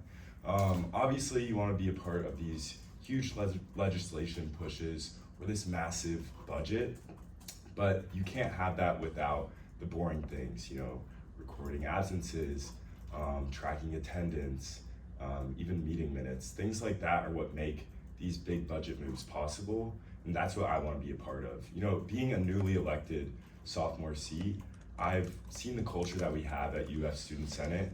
I think what's really important is having this shared sense of accountability. I don't want accountability to be up to the individual, and I don't want it to come down to, you know, 3 unexcused absences or 4 total absences. I want it to be something where showing up matters to the individual, and I want that to be shared. Awesome. Okay, and then the next question that we have is, what experiences do you have that would make you a good fit in this position? Yeah, so throughout high school, I served as our Student Senate Secretary, and in that role, I was responsible for tracking attendances and absences and recording meeting minutes. But really what I learned was the importance of accountability and how important transparency is. I think it's really valuable to have a shared sense of transparency, making sure as my role as student senate secretary, I had to make sure that I was communicating to the other senators the decisions that I was making and how valuable that was. But I think the biggest thing for me in that role was that people could rely on me to be organized and fair. I wasn't always going to be the loudest in the room, but I was going to be that person who was, taking down what was important and making sure that we were following up on those things. Awesome. And then what ideas do you have if you were to be selected for this role? Yeah, so the biggest idea I have has to do with transparency and making sure our senators are being proactive rather than reactive. So I was taking a look at the legislation, specifically Chapter 303 in Code 303.1, where it's mandated that Rules and Ethics provides digitally the recordings of meeting minutes, voting records, and attendance. But I think what we could do that could be new, we already are being transparent with this, but I think we could almost have essentially like a live database. It's gonna take a little bit more effort, but I think what that'll do is make sure that our senators are being, like I said, proactive rather than reactive. Love it. Okay, so that concludes the general questions. We're gonna move into 1 minute of some technical questions, starting with how many absences does it take for a senator to be resigned by non-attendance, or in other words, expelled from the Senate? Yeah, so in the fall and spring semesters, it's gonna be 3 unexcused absences and 4 total unexcused and excused absences. And then in the summer, it's gonna be 2 unexcused absences and 3 total unexcused and excused absences. And then when do absences and constituencies reset for all senators? Yep, so absences reset at the beginning of the new Senate terms. And then constituency starts at the beginning of, or on the first day of classes of an academic semester, and ends on the last Senate meeting of that same academic semester. Yeah. You got it. Okay, so that's our last technical question. Do you have any questions for us? I do actually. So with rules and ethics, like how much flexibility is there? Because obviously it's a very strict committee, which it needs to be, but how much flexibility has there been in the past for there to be changes made? That's a good question. It depends what you're referring to. Yeah. If you're talking about like absences and leniency on that, or Yeah, actually that's kind of what I was referring to. Yeah. Because I'm not sure in the past if there has been any changes made with leniency of absences, because there could be a lot of nuance there. Yeah, that's why it's always hard picking an R&E committee, because there is some leeway that they have in determining absences. Obviously, like Judiciary Committee, when I was on it, our goal was to make it as like statutorily precise as possible, so that R&E didn't have that much say in what was going on. Yeah. But there's always some wiggle room when it comes to accepting excused versus unexcused absences, or mitigating circumstances for different senators, and so there is some room, and it's kind of up to the committee who's reviewing that to determine how much room they're willing to allow, and to exercise that in a fair manner is actually quite difficult to do. Yeah. Where you're not even unconsciously or subconsciously biased towards different reasons over others, or different people over others, and it's hard. So yeah, it's definitely an interesting place to be on a committee. Yeah. Well, thank you guys. Is there anything else you need from me? No, I don't think All right. so. Well, good luck on the rest. Thank you for coming in. the Thanks rest so of your much. interviews. Yeah, thank you. Do you want me to just grab the next?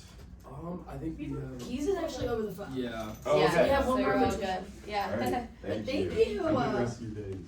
You too. Alan Keys, yes, we're all done. With a 10-minute break. Okay. Go. Lexi said Why she just emailed. She did? Yeah. She did. She did it. Yes, she did. Okay. Maybe you. And okay. Yeah, she emailed. She, instead of emailing the pro temp email, I think. Wait, no, she did. Mm-hmm. Nope, she emailed Bravo's personal email. To Senate President and pro temp for it. That's why I sent it mentee. Yes? Oh, it's to my personal, that's why. It didn't go to the Senate President email. It's to my personal, and Guys. personal email.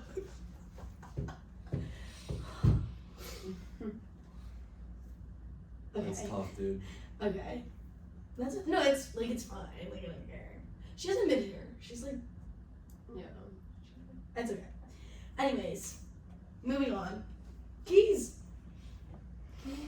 Oh, what a park. I went to high school I love the area code things. Hello, this is Keith. Hi, Keys. This is Molly with the Replacement and Agenda Committee. Are you ready for your interview? I am. Amazing. Okay, so just to double check, you are interviewing for the open permanent off-campus seat. Correct. Amazing. So, this is so easy. We don't have to do technical questions. So we're just gonna ask you just a couple of questions. You'll have 5 minutes to answer all of them. We're just gonna hop right into it. What are your motivations for applying to the Student Senate? Yeah, I think the main thing that kind of draws me in is I kind of have a diverse background in engineering, along with a few other curriculums I'm involved in, whether that's, from high school playing sports and music or various other things. And I think it kind of gives me a unique perspective as to what the student body kind of wants. And I think my ability to really just relate to these people, I'd love to have the opportunity to serve them and represent them as well. Amazing. And then next question is, what experiences do you have that would make you a good fit in this position? I think the strongest one for me was working as chief of staff to the Senate president in my freshman year. Serving under Blake, I kind of learned how to be not just like a senator who shows up every Tuesday, but all the work that goes in behind it. Whether that's, summarizing legislation, definitely like prepping beforehand. And I did a little bit of the groundwork, kind of, reaching out to a few places like Field and Fork when we were looking to start initiatives there. And that kind of led me into working in exec secretary for affordability this year. And working through there, it's a lot of working with senators, trying to get things passed, get things through, and I think that's going to help me succeed well if I win this seat. Awesome. And then the last question that we have is, what ideas do you have if you were to be selected for this role? Yeah, one of my few ideas I had is converting the excess meal swipes that students have into something we can donate to Field and Fork. A lot of students face food insecurity here on campus, and if we did it through the university where students could opt in, they could then donate to the university, give those back, and then the university gets a tax write-off from donating. And I think it'd be a really neat program to, reduce food insecurity here on campus.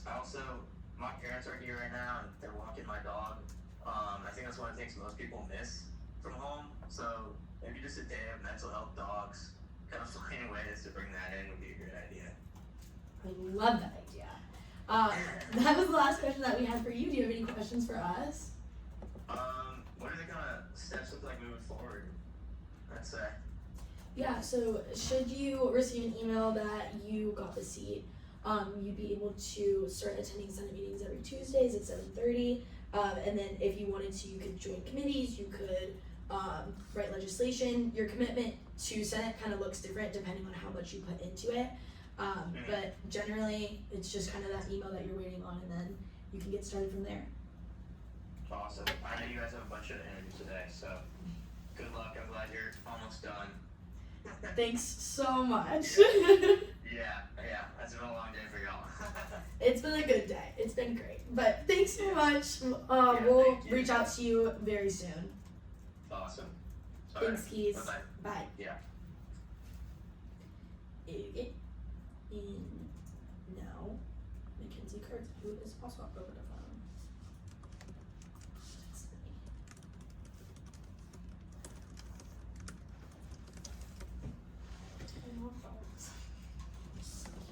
He's in. I'm allergic to dogs. Ironically, that was like an idea when I was a freshman, because that happened for honors. Of course it happened just for honors. And then they were like, you can't do that because someone was like allergic. I'm allergic.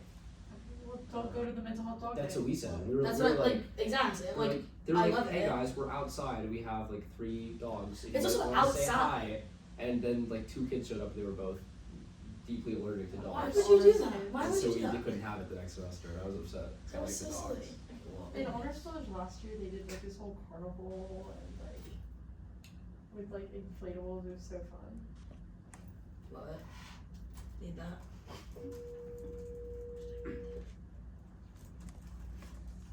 Hello? Hey, is this Mackenzie? Hi, yes. Amazing. This is Molly with the Replacement and Agenda Committee calling in for your interview today. Just to confirm, you're interviewing for the open off-campus seat, correct? Yes. Amazing. Okay, so we're going to ask you just a couple of questions. You'll have 5 minutes to answer them. And just to start out, what are your motivations for applying to the Student Senate? Yeah, definitely. So I have definitely wanted to become more involved in student government. I definitely came to college with the goal of getting involved on campus and off campus as well. And I have a few friends that have done different things within student government, like Senate and not, and everyone's just had such a great experience with it and has worked on a lot of cool projects and met so many awesome, motivated people.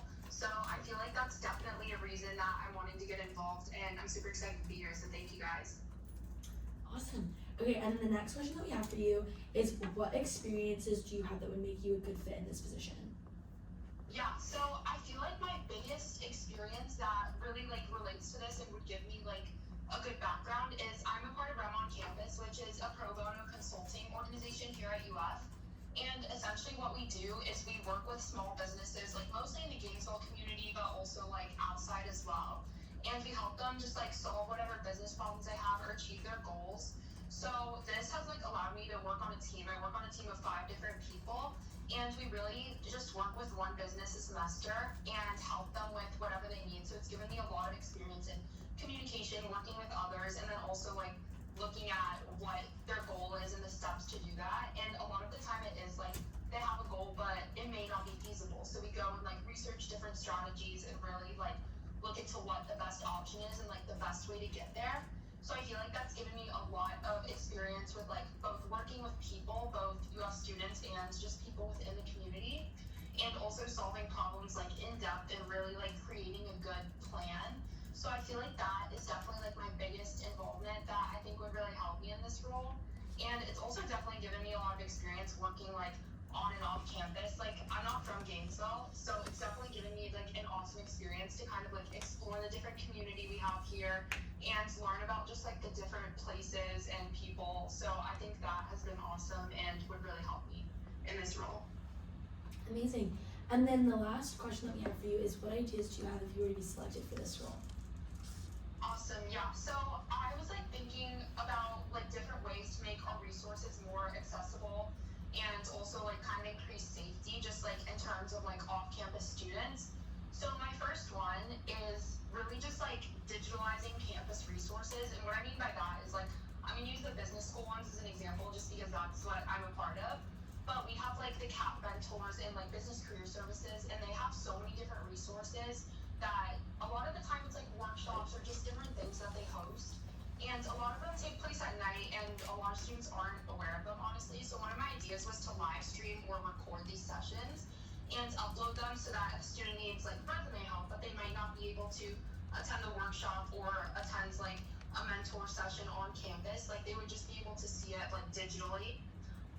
As well as just give students more options like to use these resources, because some of like the workshops, for an example, like are hosted once a semester, and if you miss it, like you might not get the chance to go for a little while too. So I feel like this would just give students, like especially if you live further off campus or just aren't available or like ready to be at the business school at a certain time, like the chance to really utilize all the resources we have to offer. And I know that different colleges have different resources and things that they offer, so this could definitely like vary school to school, but I just use that as an example. And then another idea I had, which I'm not sure how feasible it is, but is to increase like UFPD presence on exam nights, because like for me personally, I know that walking home alone like at 9:30 or 10 after finishing an exam can kind of like be scary, and like I've heard the same thing from a lot of like my friends and peers, and I think that would honestly just like help increase like campus safety and really just like give students a greater peace of mind, if that makes sense. So that's like one less thing to worry about on exam days. But I think that both of those I can definitely like expand on more and like keep working on. And that is time for your general questions. No, you're totally fine. We can also review your application materials to look further into your ideas and things, so don't worry. But besides that, do you have any questions for us? I don't think so. Thank you guys so much for talking to me. I had a nightmare travel day, so thank you for calling too. But I really appreciate your time. Totally understand. We get it. Things pop up. So don't sweat it. But thank you so much for joining us. We'll get back to you soon with an email. Okay, awesome. See you soon. Bye. Bye. See you soon. We're basically on time. No. According to my laptop. 1 minute. Should I fix this? 1 minute. Oh. Hey. He's on the phone. I wish we could have like music. I know. Trust me. I mean, like, you. What? You could put AirPods in and listen to music. You do have free will. Would that be a terrible thing to do? Yeah. If you want to keep your job. Mm-hmm. Okay, Bless you. Thanks. Getting back to it.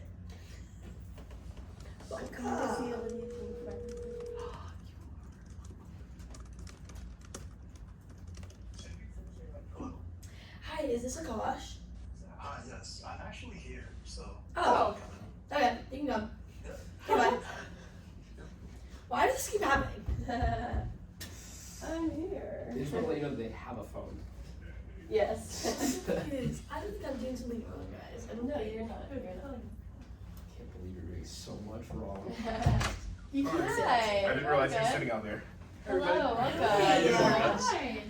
Hi. I filled the form out as like a precautionary measure. I just got to Gainesville like 15 minutes ago. Oh, wow. Had to suit up though, you know the occasion. Yeah, of course. How was the drive? It was really long this time. Yeah. Traffic, spring Yeah. break and stuff. It was what? UF, UCF, and FSU FSU as spring well. break. Of course, everyone's Yeah, back, it was right? ridiculous. Yeah. But yeah, thank you guys for having me anyway. Of course, yeah. Okay, so we'll just jump right into it. Just to confirm though, you are applying for the open off-campus seat. Mm-hmm. Amazing. Okay, let's just go for it. What are your motivations for applying to the Student Senate? Well, it's like I said before, talking about my application, but like I said before, I'm always open to new opportunities, and there's no better time than right now to contribute to making the campus a little bit better. There's small things that you guys have been doing and big things that you guys have been doing. As far as I can see so far this year, you guys have done 23 new bills and resolutions, so that's really awesome on your behalf. And I would really love to be part of that, maybe make it 24, 25, and so on, you know. So there's a lot of fun in there, and I was there over summer, you know, and I had a ton of fun. I met a lot of really important people, really cool people, and I realized that I wasn't the only person in there that was looking to answer questions, and a lot of other people were there over summer as well. So I answered a lot of questions for myself, and I learned about the process, and there's a lot that I want to do now, that I understand more about it. Awesome. And then the next question we have for you is, what experiences do you have that would make you a good fit in this position? Well, like I said, over summer, I had the chance to be like a senator for half of the summer, and then otherwise, I've been involved in 2 organizations this past semester, like especially ISA, Indian Students Association. I contribute in there as like social media. I do all the content. I do pictures. I manage all the stuff on that end. So there's a lot of communications involved in that. I'm also the outreach coordinator for the car club at UF. So we have events that go on pretty much almost every week. And there's always a lot of communications, a lot of coordinating, and a lot of, on a smaller scale than there is a Senate, of course, but there's a lot of logistics involved to it. So I've been able to learn a lot through there and just becoming a person that works really well in teams. Love it. And then what ideas do you have if you were to be selected for this role? I attached an idea sheet, and I was supposed to have it printed out for you guys. Like I said, I just got here.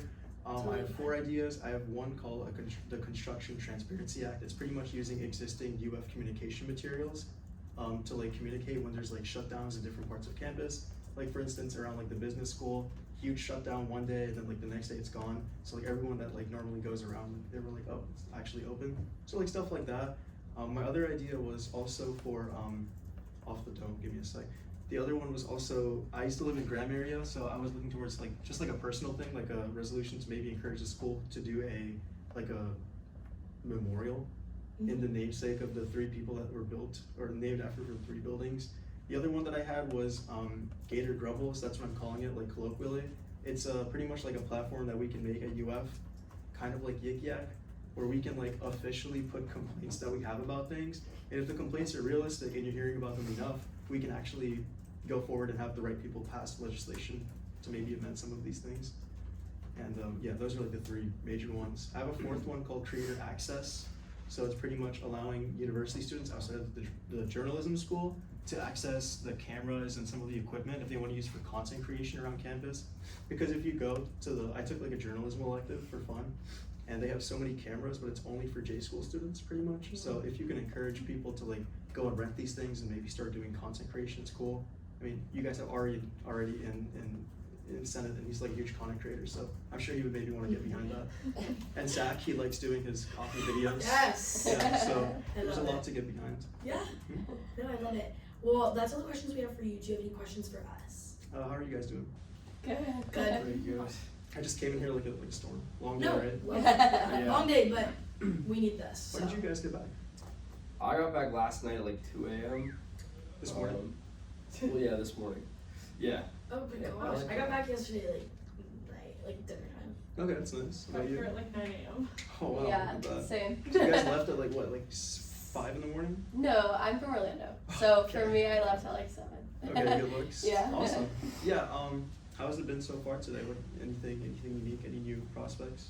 Well, that's like an Don't want to spoil I was gonna say it. that's an insider thing. Hold Yeah. on. You know, generally, you know, what are the vibes like? Good Vibes are high. Yeah. Vibes are high. Vibes We've are had fun. good. Vibes are It's definitely 4 high. o'clock, and you guys seem like really hyped still, so that's good. Yeah. I'm glad you think we're sitting there. I'm like, so glad that we By the did way, that. it's been a minute. I haven't seen you in a while. Yeah. We were on the same floor together in summer. No, you're Yes. not. Yeah. That's so funny. Oh my Yeah. gosh. You guys know Yachik? He used to, Yeah. well, Oh, he, yeah. he lived in Yachik's dorm. But like, I don't know if you know that, but that's where he used to live freshman year. Yeah. Like 2 years ago. He's my neighbor. Yeah. Got him so much info. This But is yeah. So much lore. Wow. Okay, I needed this. I'm like revived. Yeah, thanks. Good Yeah. energy. I don't have a ton appreciate of you. questions. I appreciate the time, guys. Yes, Yeah. Coming in. Yeah. Thanks so much. Keep me posted, guys. Really awesome to see everybody, of course. You Like too, I said, man. I just love it, man. The McVay look. Take care, guys. You too. That is it. Ben? I like that. My little brother's name is Ben. Still Oh, quorum. so There's still, wait for there's still Ben. quorum here. No. Oh, just go? Like, yeah. Okay. I'm the only one who really is there. So were you No, actually, no, that's not true. share? No, actually. Okay, well, Kayla, come back. Kids go back. Coral? Let the record reflect. Senate President revive. We'll be back soon. Taking a comfort break. Kate is actually coming back. But we still That's just the most relaxing. Exactly.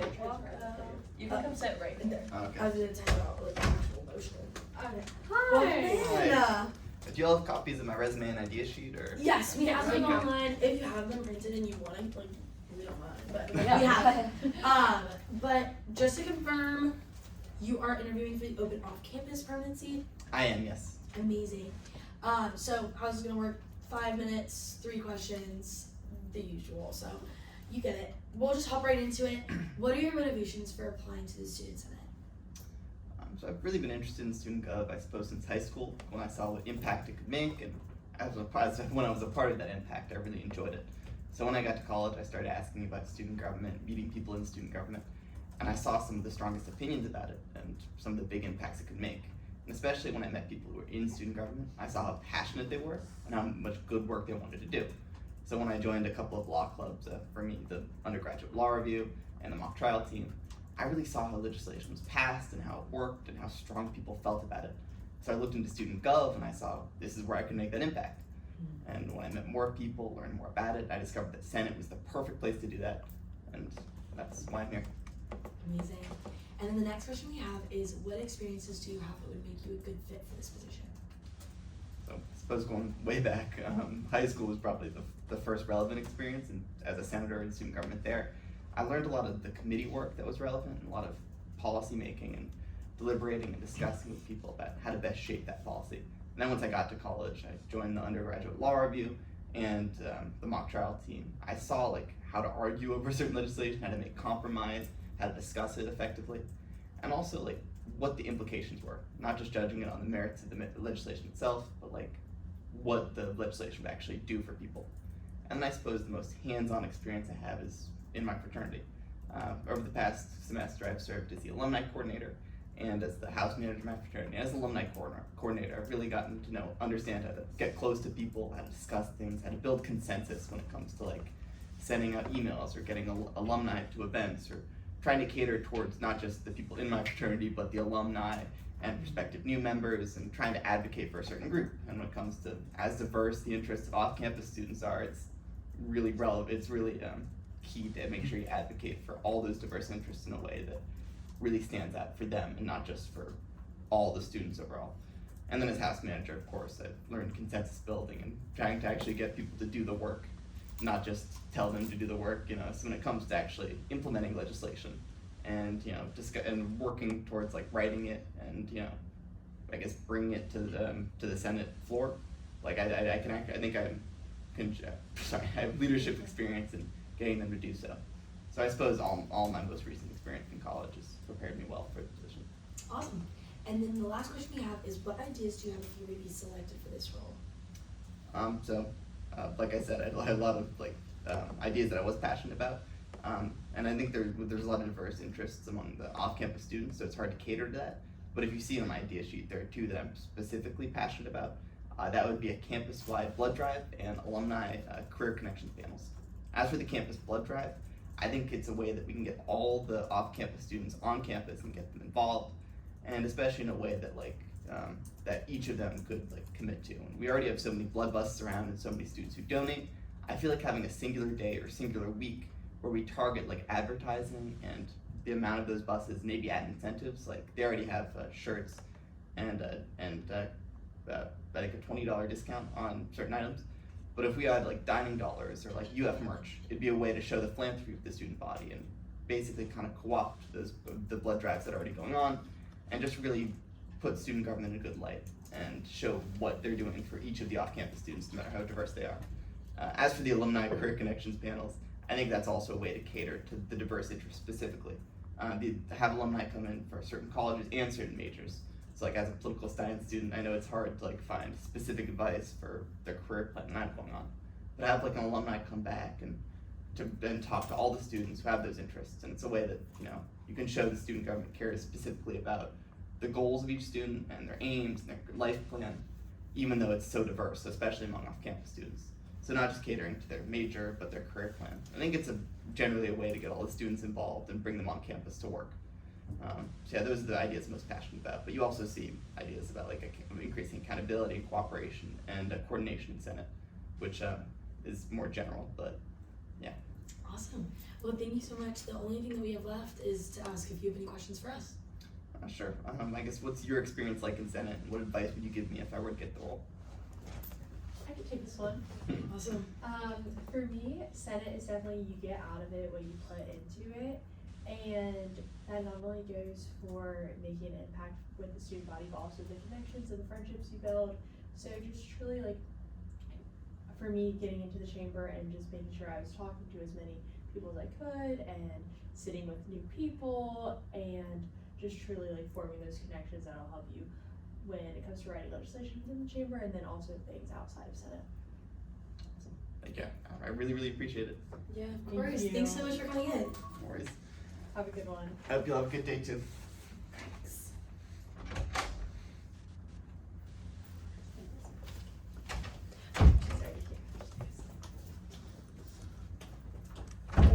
Oh gosh, did you just hear my back?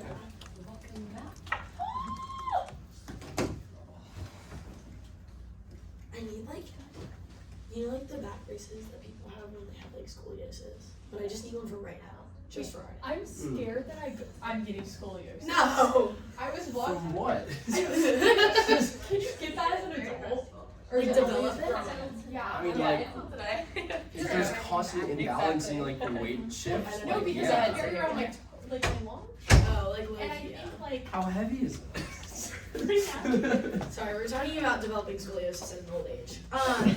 Obviously. Of course. But just to confirm, Allison, right? Yes. And you're interviewing for the off-campus seat? Yes. Amazing. Just a little breakdown of what we're about to do. Just 5 minutes, we'll be asking you 3 questions, and then we'll kind of leave it open to you to ask us any questions that you may or may not have. But we'll just jump right into it. What are your motivations for applying to the Student Senate? So right now I am currently a Pearson campus ambassador, and I represent the entire University of Florida and other smaller like colleges around the area when talking about Pearson and how to switch over their textbooks. So I wanted to take a bigger role in the University of Florida aspect because I want to like add to my college experience and have that opportunity to do so. Awesome. And then the next question we have is, what experiences do you have that would make you a good fit in this position? So with Pearson, I have a lot of experience talking to large rooms of people and talking to people at a higher place. I have been able to save over $400,000 through my work between these, I believe it's 5 or 6 schools. So I understand trying to find new ways and to save money and appropriate different things to help create the best advantages. And I also want to help the off-campus community because I feel like there are a couple things that I've noticed and people surrounding me notice that I want to have the input to change. Awesome. And then the last question that we have for you is, what ideas do you have if you were to be selected for this role? So like the 3 big topics that I have would be sustainability, affordability, and then safety. Living off campus, I've noticed that there's been a lot of trash surrounding the areas, especially around the parking garages. So something that I would want to do would be like implementing more trash cans along campus. That way people could throw out their trash, or even combining with other different student governments, like with the agencies, to be like, here are collective trash days where you could volunteer. Another thing regarding the safety is I've noticed myself, I felt unsafe walking home to Sorority Row when I'm taking night assembly exams. So greater collaboration with like UFPD or even again volunteer programs through student government where people are able to walk in groups leaving these exams, like designated people. And then as well as that, just greater information coming out with the systems of like the text alerts and the emails that we get, just greater correspondence on understanding what is happening, because I know people feel unsafe and it spreads and then it leaves a negative viewpoint, so just trying to alter that as well. And then with the safety aspect also with SNAP, during again these night exams, just having them run more frequently in a greater abundance, and maybe extending the distance a little bit further for those people that live further off campus because they might not have the ability to drive a car or something like that late, and it's just safer for them. And then lastly, for the affordability, again, like I said with Pearson, I've helped save a lot of money for UF in general and stuff like that. So just trying to find ways to designate money on UF campus that would be greater and in different aspects of it, instead of trying to have it all in one space if it could be spread to help lots of many different groups. Awesome. And then the last thing we have for you is, do you have any questions for us? Yeah, so one question I have is, when someone's in the Senate chamber already, what is something that they're able to do to make the most of their time? Like, what is something you guys have done to make the most of your time in the Senate chamber? Yeah, I would say something a lot of us have done is joining a committee. It's an extra time commitment, usually weekly, depending on the committee though. And you can join the budget committee, you can join the information communications, rules and ethics, technically replacement agenda. There's a lot of different choices there, but it all kind of allows you to pinpoint exactly what you're passionate about. Like I know Kate always says she wasn't ever even interested in public relations, but she was the chairwoman of information and communications, and now she's added a public relations minor. So that's just like something cool that came out of her experience. For me, I'm a finance major, so I joined the budget committee. I was on it for a year and a half, and that was just helpful for me professionally. So you can get a lot of different things out of Senate, but it really depends on how much you put into it. Okay, yeah. Got it. Thank you. Yeah, thanks so much. And then I also have just like an idea sheet like the other ones in my resume, just Amazing, for further yeah. explanation. Thanks so much. Thank you. Yeah, thank you for coming in too. Have a good one. Thank you too. And then Destiny's with Destiny's such a fun name. It is.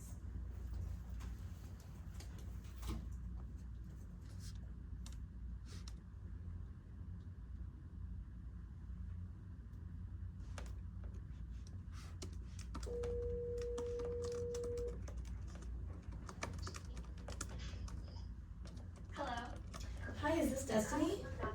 Yes. This is Molly with the Replacement and Agenda Committee calling for your interview. Perfect, thank you. So just to confirm, you are applying for the open off-campus seat? Yes. Amazing. So we're going to do 5 minutes of 3 questions, and then we're going to open it up for any questions that you might have for us. But we're just going to hop right into it. So starting off, what are your motivations for applying to the Student Senate? So my motivations for applying to Student Senate are first off because I am a political science major. I'm very interested in policy, and I feel like getting involved in student government would be a great way to go about this. In addition to this, throughout other leadership roles I have within the school, like Director of Service for the United Nations Association, I've worked with organizing initiatives and connecting students with opportunity, but the biggest thing that kind of pushed me to do this was being an ambassador for Vision Party. Throughout that, I was able to talk to students while campaigning and learn about their concerns and what people are doing to fix it, which was very inspiring to me. And I personally live off campus, and I've heard people complain about transportation issues and parking and things that they kind of feel left out of. And a lot of my friends, a lot of people I know, and I feel like I want to make sure that their concerns are represented in student government. And in addition to this, I just want to be able to advocate for others and be part of decision making within our campus. Amazing. The next question we have is, what experiences do you have that would make you a good fit in this position? So as I mentioned before, in United Nations, I'm the Director of Service, and that has given me opportunities to partner with other organizations, clubs, and kind of do service events together and have GBMs together. So that gives me the ability to work with other people and kind of see what works for all of us together and what wasn't.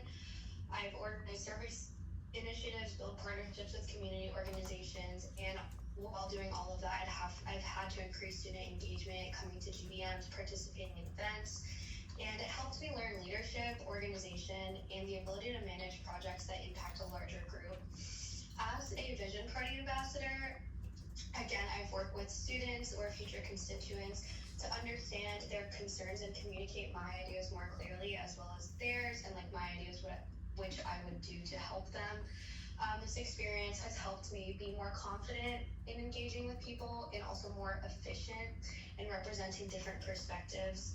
Finally, I'm a College of Liberal Arts and Sciences mentor, and I have worked one-on-one with 2 of my mentors from the previous semester and this coming semester to help them kind of navigate their goals, their resume, their adjustment to college life, and I feel that that helps me build connections, and that experience has strengthens my ability to listen and support others.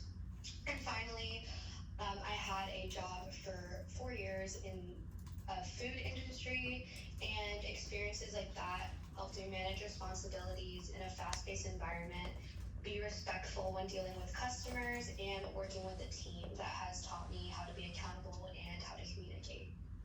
Amazing. And then what ideas do you have if you were to be selected for this role? So the ideas I have, we were, putting out a sort of forum survey for those that live off campus and seeing what their biggest problems are in a day-to-day life, like what personally affects you, and kind of getting the data from all of that and seeing what the biggest problems were and how we could target them, so I can stay updated on what the students are actually experiencing.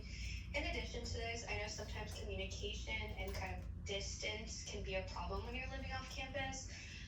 So I would want to improve the communication between student government and off-campus students, since not all of them are available of the resources that student government gives, and it's a lot. And I would focus on making that information more accessible through outreaches such as like Outlook and social media. And overall, I would just want to make sure that these students feel connected and represented, just as represented as those that do live off campus, instead of feeling like kind of an outsider. I love that. Okay, so we're done with all of the questions that we have for you. Do you have any questions for us? Yeah, so what would a typical week as a senator look like? Yeah, so kind of the most basic breakdown of being a senator. 7:30 on every Tuesday we have a Senate meeting, and that's kind of your base requirement. In addition to that, you'll have kind of some attendance and constituency requirements, which just means going out and advocating for your constituents, meeting them in different ways, but that commitment is pretty low. And then again, I like to kind of emphasize this with every person who kind of asks a similar question. Senate is exactly, you can get out exactly what you put in. So if you wanted to give more time and join committees, ad hocs, caucuses, things like that, those are additional time commitments, but it will make your experience in Senate a lot more rewarding. So that's kind of like the overview breakdown of your potential commitments to being in Senate. Perfect. And I just have one more question. Obviously we have off-campus senators, and like we've always had them in the past. What's like one of the bigger problems that they face, if there is any specific ones? Problems that senators face? Off-campus specifically. I would say just since like off-campus is like a large constituency, sometimes I feel like it's hard to know exactly like what the overarching students' needs are. But I think taking it on like a case-by-case basis, talking to just as many constituents as you can, and asking them about like, you know, what kind of needs they want to see changed on campus, and then going from there is the most efficient. It's easy to get overwhelmed, so I would say just like going person by person and working through different challenges the best you can. Okay, perfect. Thank you so much. That's all my questions. Awesome. That's all we have for you too. So thank you so much for joining us today. Thank you for your time. Thanks. Bye-bye. Bye. You're welcome for my time.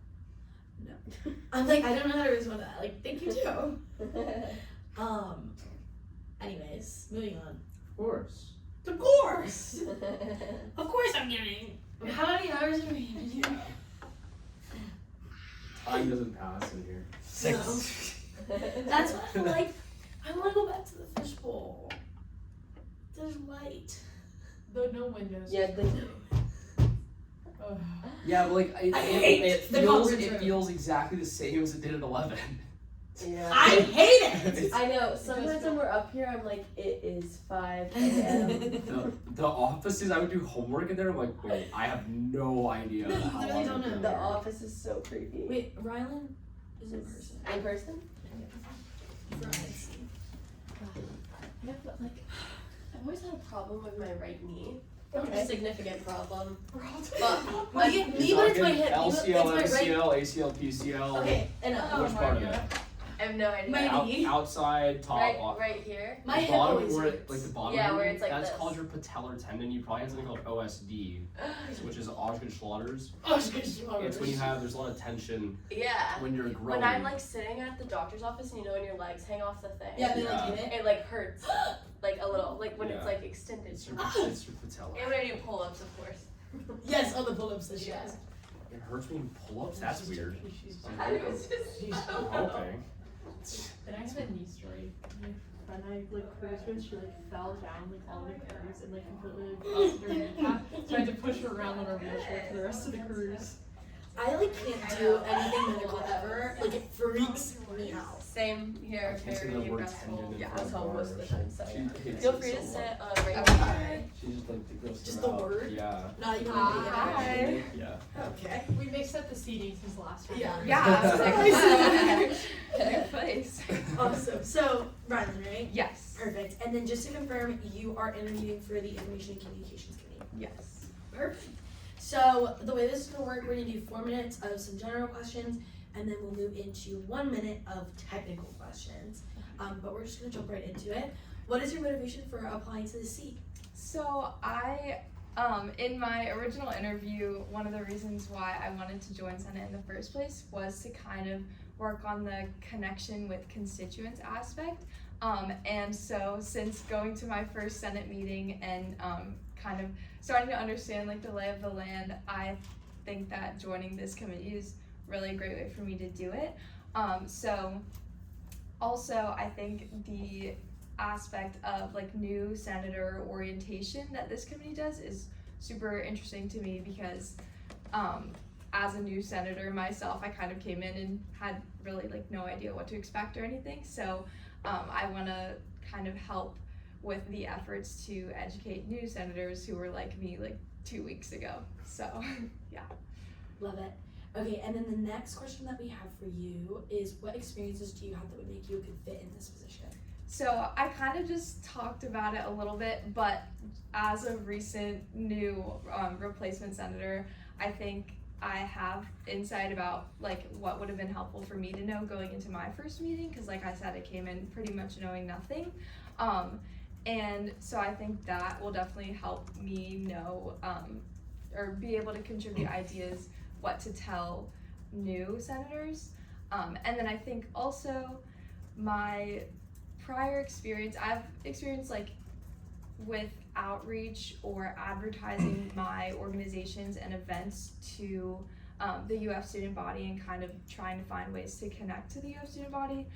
So for instance, with the Bob Grimm Center Student Fellows, we had an event. It was a women in leadership panel, and we were really trying to get a great turnout at the event, so we had to come up with a bunch of different ways like social media, tabling, flyers, having current fellows like talk about it and repost stuff to kind of try to find a way to advertise our event and organization overall to other UF students.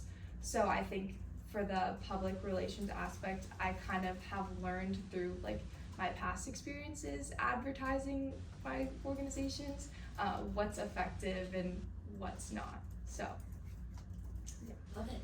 Okay, and then the last question that we have for you before the technicals is, what ideas do you have if you were to be selected for this role?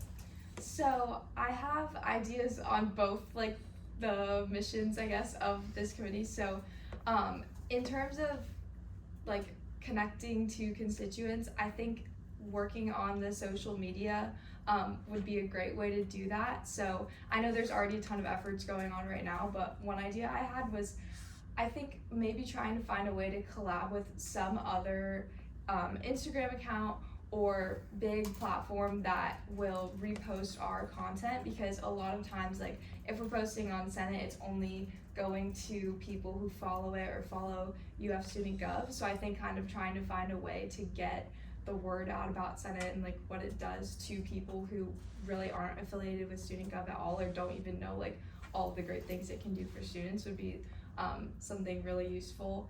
And then I think in terms of connecting like outside of social media, I don't know if this is possible, but I think doing like a monthly email from either the Senate overall or senators to their specific constituents, like me to off-campus constituents, would be really useful. Being like, hey, I'm your senator, I represent you, like please contact me if you have any concerns, or maybe saying like a Google form in it or something with ideas. And then the other half of my idea is to do like a welcome to Senate general email because I know there's so much like turnover. Obviously I was a random middle of March new senator, so just kind of having like a template for replacement senators and new senators, and sending an email, this is what to expect, this is where to go, what time, like we had that, but then being like, don't worry about where to sit, or like try to find someone from your interview and introduce yourself, and make sure you get your voting slip and things like that, just so the new senators can kind of go in with like a general idea. So I think that would be pretty helpful too. So awesome.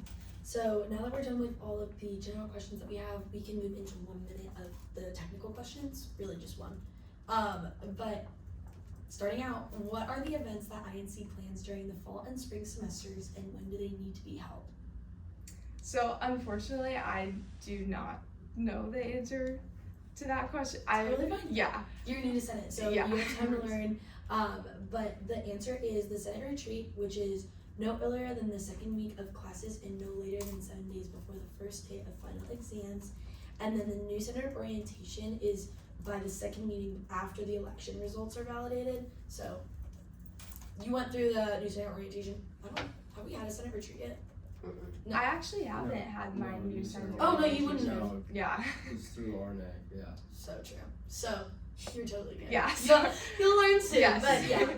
Can you send an email to the Senate President email after this? Yes. So just so I make sure we have, because there's gonna be a couple of people who need the new center orientation. Correct. Yeah.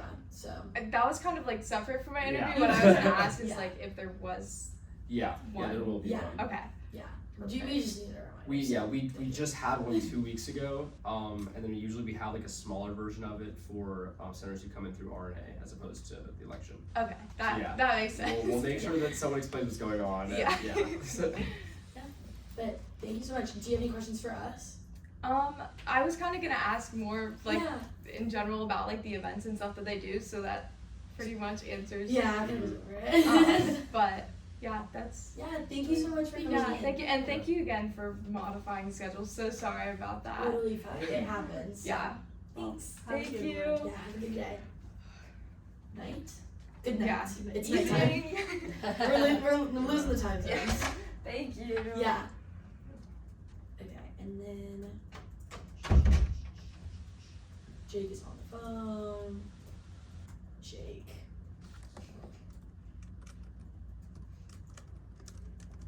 His number. And Lexi on the phone, I'm sure. Yeah. I don't know. Shouldn't he? I don't know. Well, I'll ask Bravo. Yeah, ask Bravo. Kidding. It's a joke. It's fine. I don't know.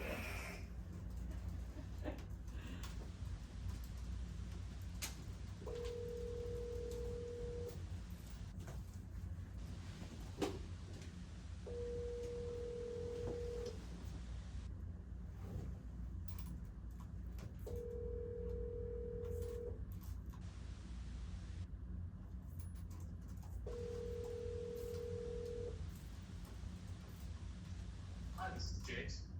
Hey Jake, this is Molly with the Replacement Agenda Committee calling in for your interview. Perfect. How are you guys today?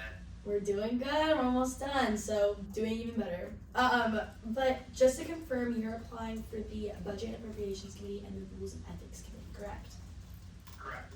Awesome. So how's this gonna work? We're gonna do 4 minutes of general questions, and then we'll move into 1 minute for the technical questions for both committees. So we're just gonna hop right into it. What is your motivation for applying to these seats? My motivation for applying to these seats is just to give back more to Senate and student government. I feel like I'm working on 2 initiatives right now in Senate that have gone like through ups and downs, and I wish I could contribute more, with my seat. And I think this is a great way of doing so by getting involved and just taking on more responsibility within the Senate. Amazing. And then what experiences do you have that would make you a good fit for these positions? Yeah, so for budget and appropriations, I served as assistant director of homecoming finance for homecoming data ground, and now serving as director of homecoming finance for homecoming and Gator Out. This has allowed me to handle, create, and manage budgets, as well as a team beyond student government. I have an internship lined up this summer with A Industrial Partners, private equity firm working with aerospace and defense contracts. And for the summer of 27, I have an investment banking internship at the Bay Area in Chicago. These kind of just show my technical acumen when it comes to finance, as well as an internship with Calcutta Marine I had 2 summers ago, which I worked with their books to increase profitability by changing 6 products pricing, and to date it has created the company 6% more profitability on each of those line items. Impressive. The next question we have is, what ideas do you have if you were to be selected for these roles? Yeah, so for some ideas for budget, creating a projected or comparing projected versus actual spending, I think that's important to understand not only at the beginning of the process how much budgeting each organization needs, but comparing that to what they actually spend it on. This can cuts and flag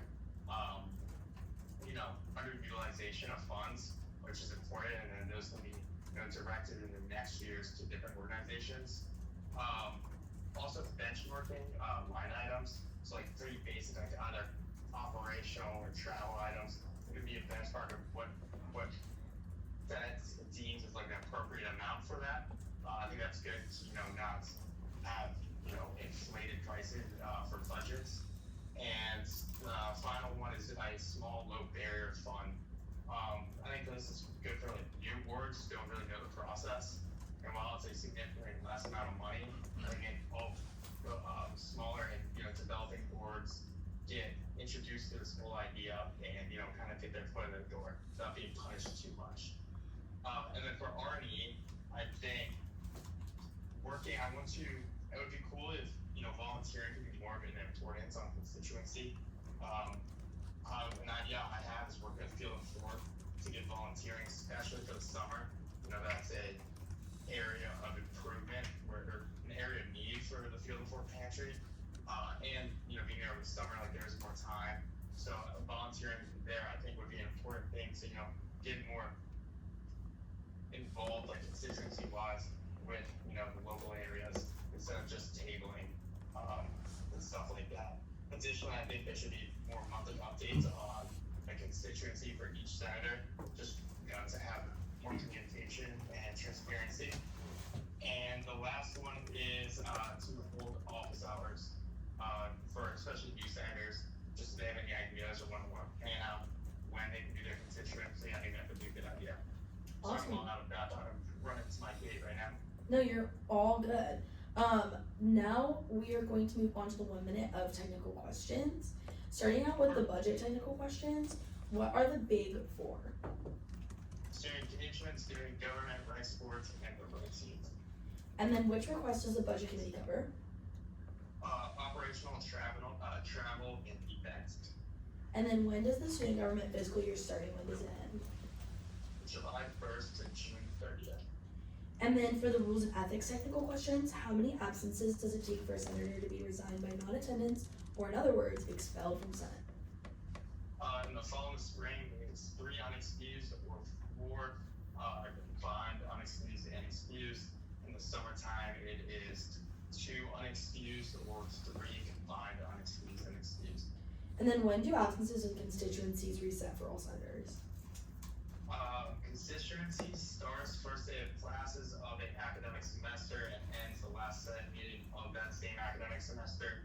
And what's the other one? Was constituency? And absences start at the beginning of the new Senate term. Awesome. And then do you have any questions for us? That is it. So sorry I had to cut this short. I'm actually running onto my date right now in the morning.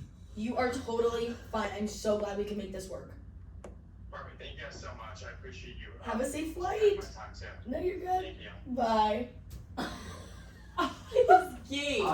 We thought you said date. date. Oh! Running to my date right his now. date, and we I were thought, like- I thought you said date. And I was like, what do you mean you're running to I your know. date? Guys, no. Okay, I heard gate. Oh, that's right. He was on a No, we on Jane and I definitely heard date immediately, and then again we heard it the same way. plane, as in like aeroplane. I Date. was like, what? Guys. He goes on a lot of dates, from what I've heard. Really? Yeah. I'm just On or off saying, the I record? wasn't that surprised. On For the record. For the record, Jake, I have heard that you go on a lot of dates. I'm stressed. No one PR that, please. He does. Hey, Eleanor, Jake, Eleanor. Eleanor! Wait, this is Oh. no, you can always say this is the host. Wait, I'm an ATO. I really like it. I'm an ATO by blood, by brotherhood. Okay, this is phone call. Okay, Lexi Jacobson, the last one, I think. Why are you speaking like that? Because I'm losing it. Oh, same. This is the last one, right? Like I'm not forgetting Yes. anyone. Like I moved everyone. Who were the people that swapped? There's so many. Oh, Don't ask me to listen out Never loud. mind. Everyone's fine. I feel Yeah, like you're it's right. gonna be mine. You're right. This is the last one. This one.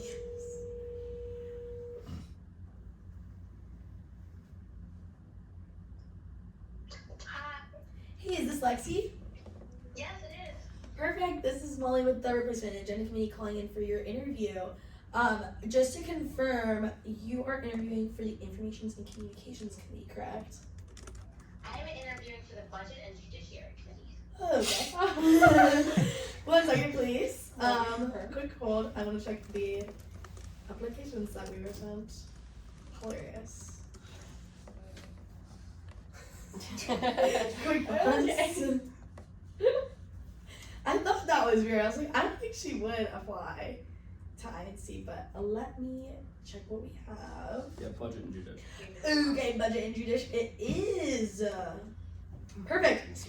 Even better. So. I was gonna say there's some questions I might have to wait. Totally fine. Okay, so how this is gonna work? 4 minutes of some general questions, and then we'll go into 1 minute of technical questions for both the committees.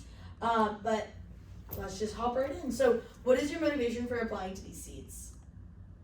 Yeah, well, my main motivation is just that I've served in Senate for over a year, started freshman year, and since then I've tried as much as I can to get involved, and I've seen the power that these committees have to really make changes in the community.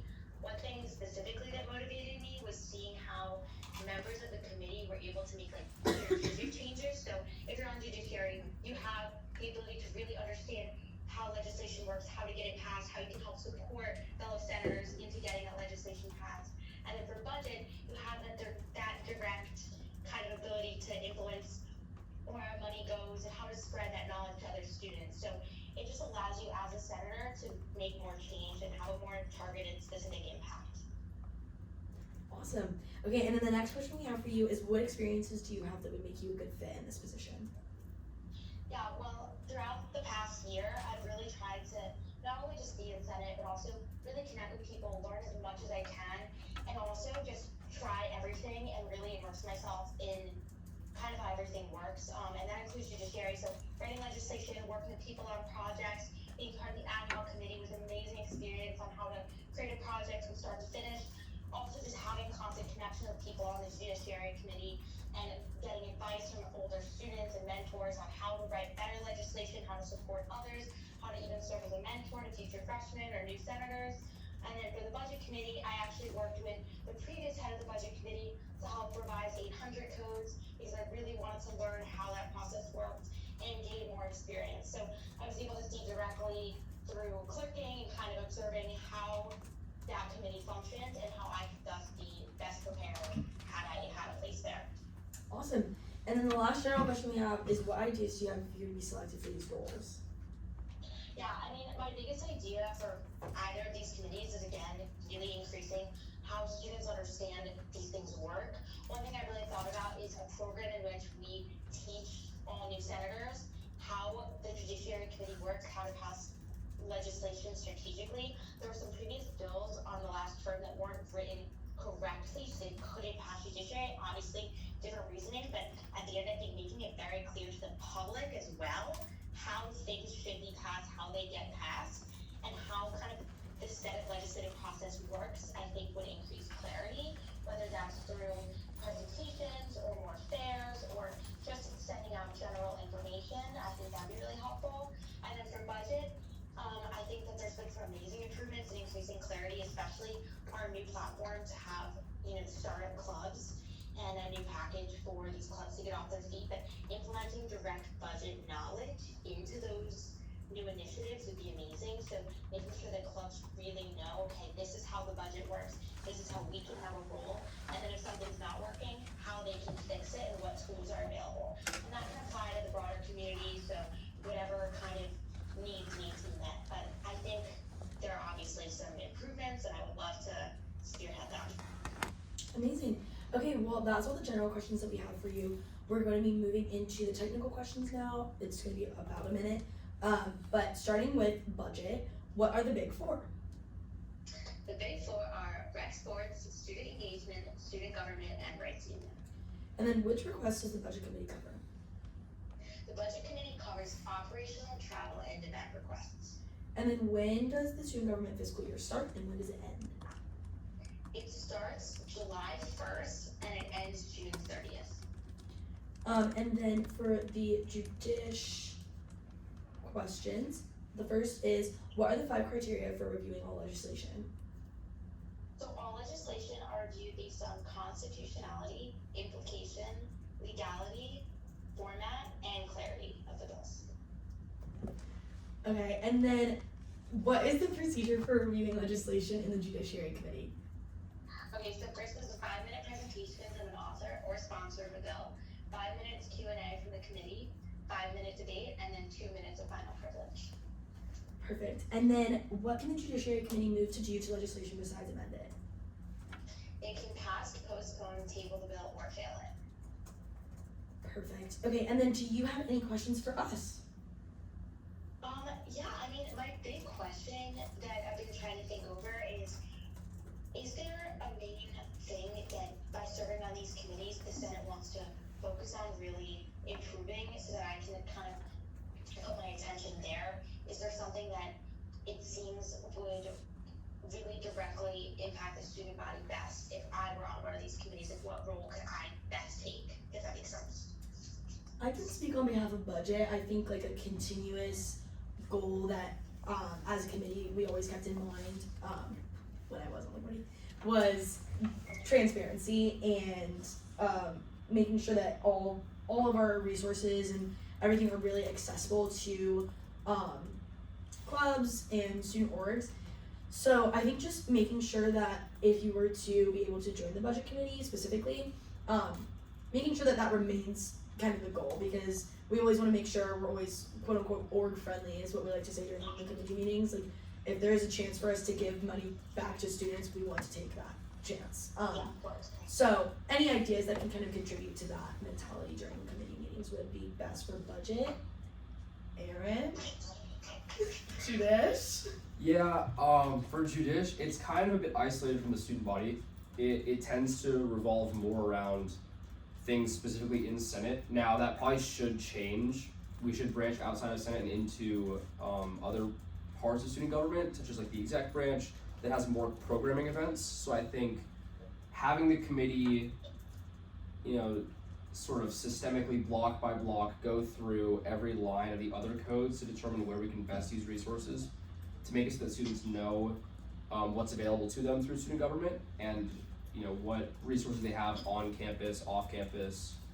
I think that's important for people to do in the Judiciary Committee and a new direction we should try to focus on heading in.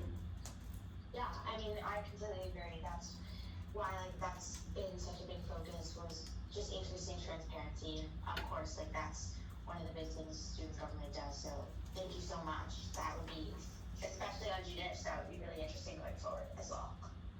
Perfect. Well, that's all we have for you. Thank you so much for phoning in for your interview. Sorry for the mix-up with the email lists and all that stuff. Thank you so much for being flexible. I really appreciate it. Of course. Yes. We'll see you soon, Lexi. See you soon. Have a great day. Bye. I move to recess until call back by the chair by unanimous consent. Any objections? Hearing none, that motion passes. Ugh.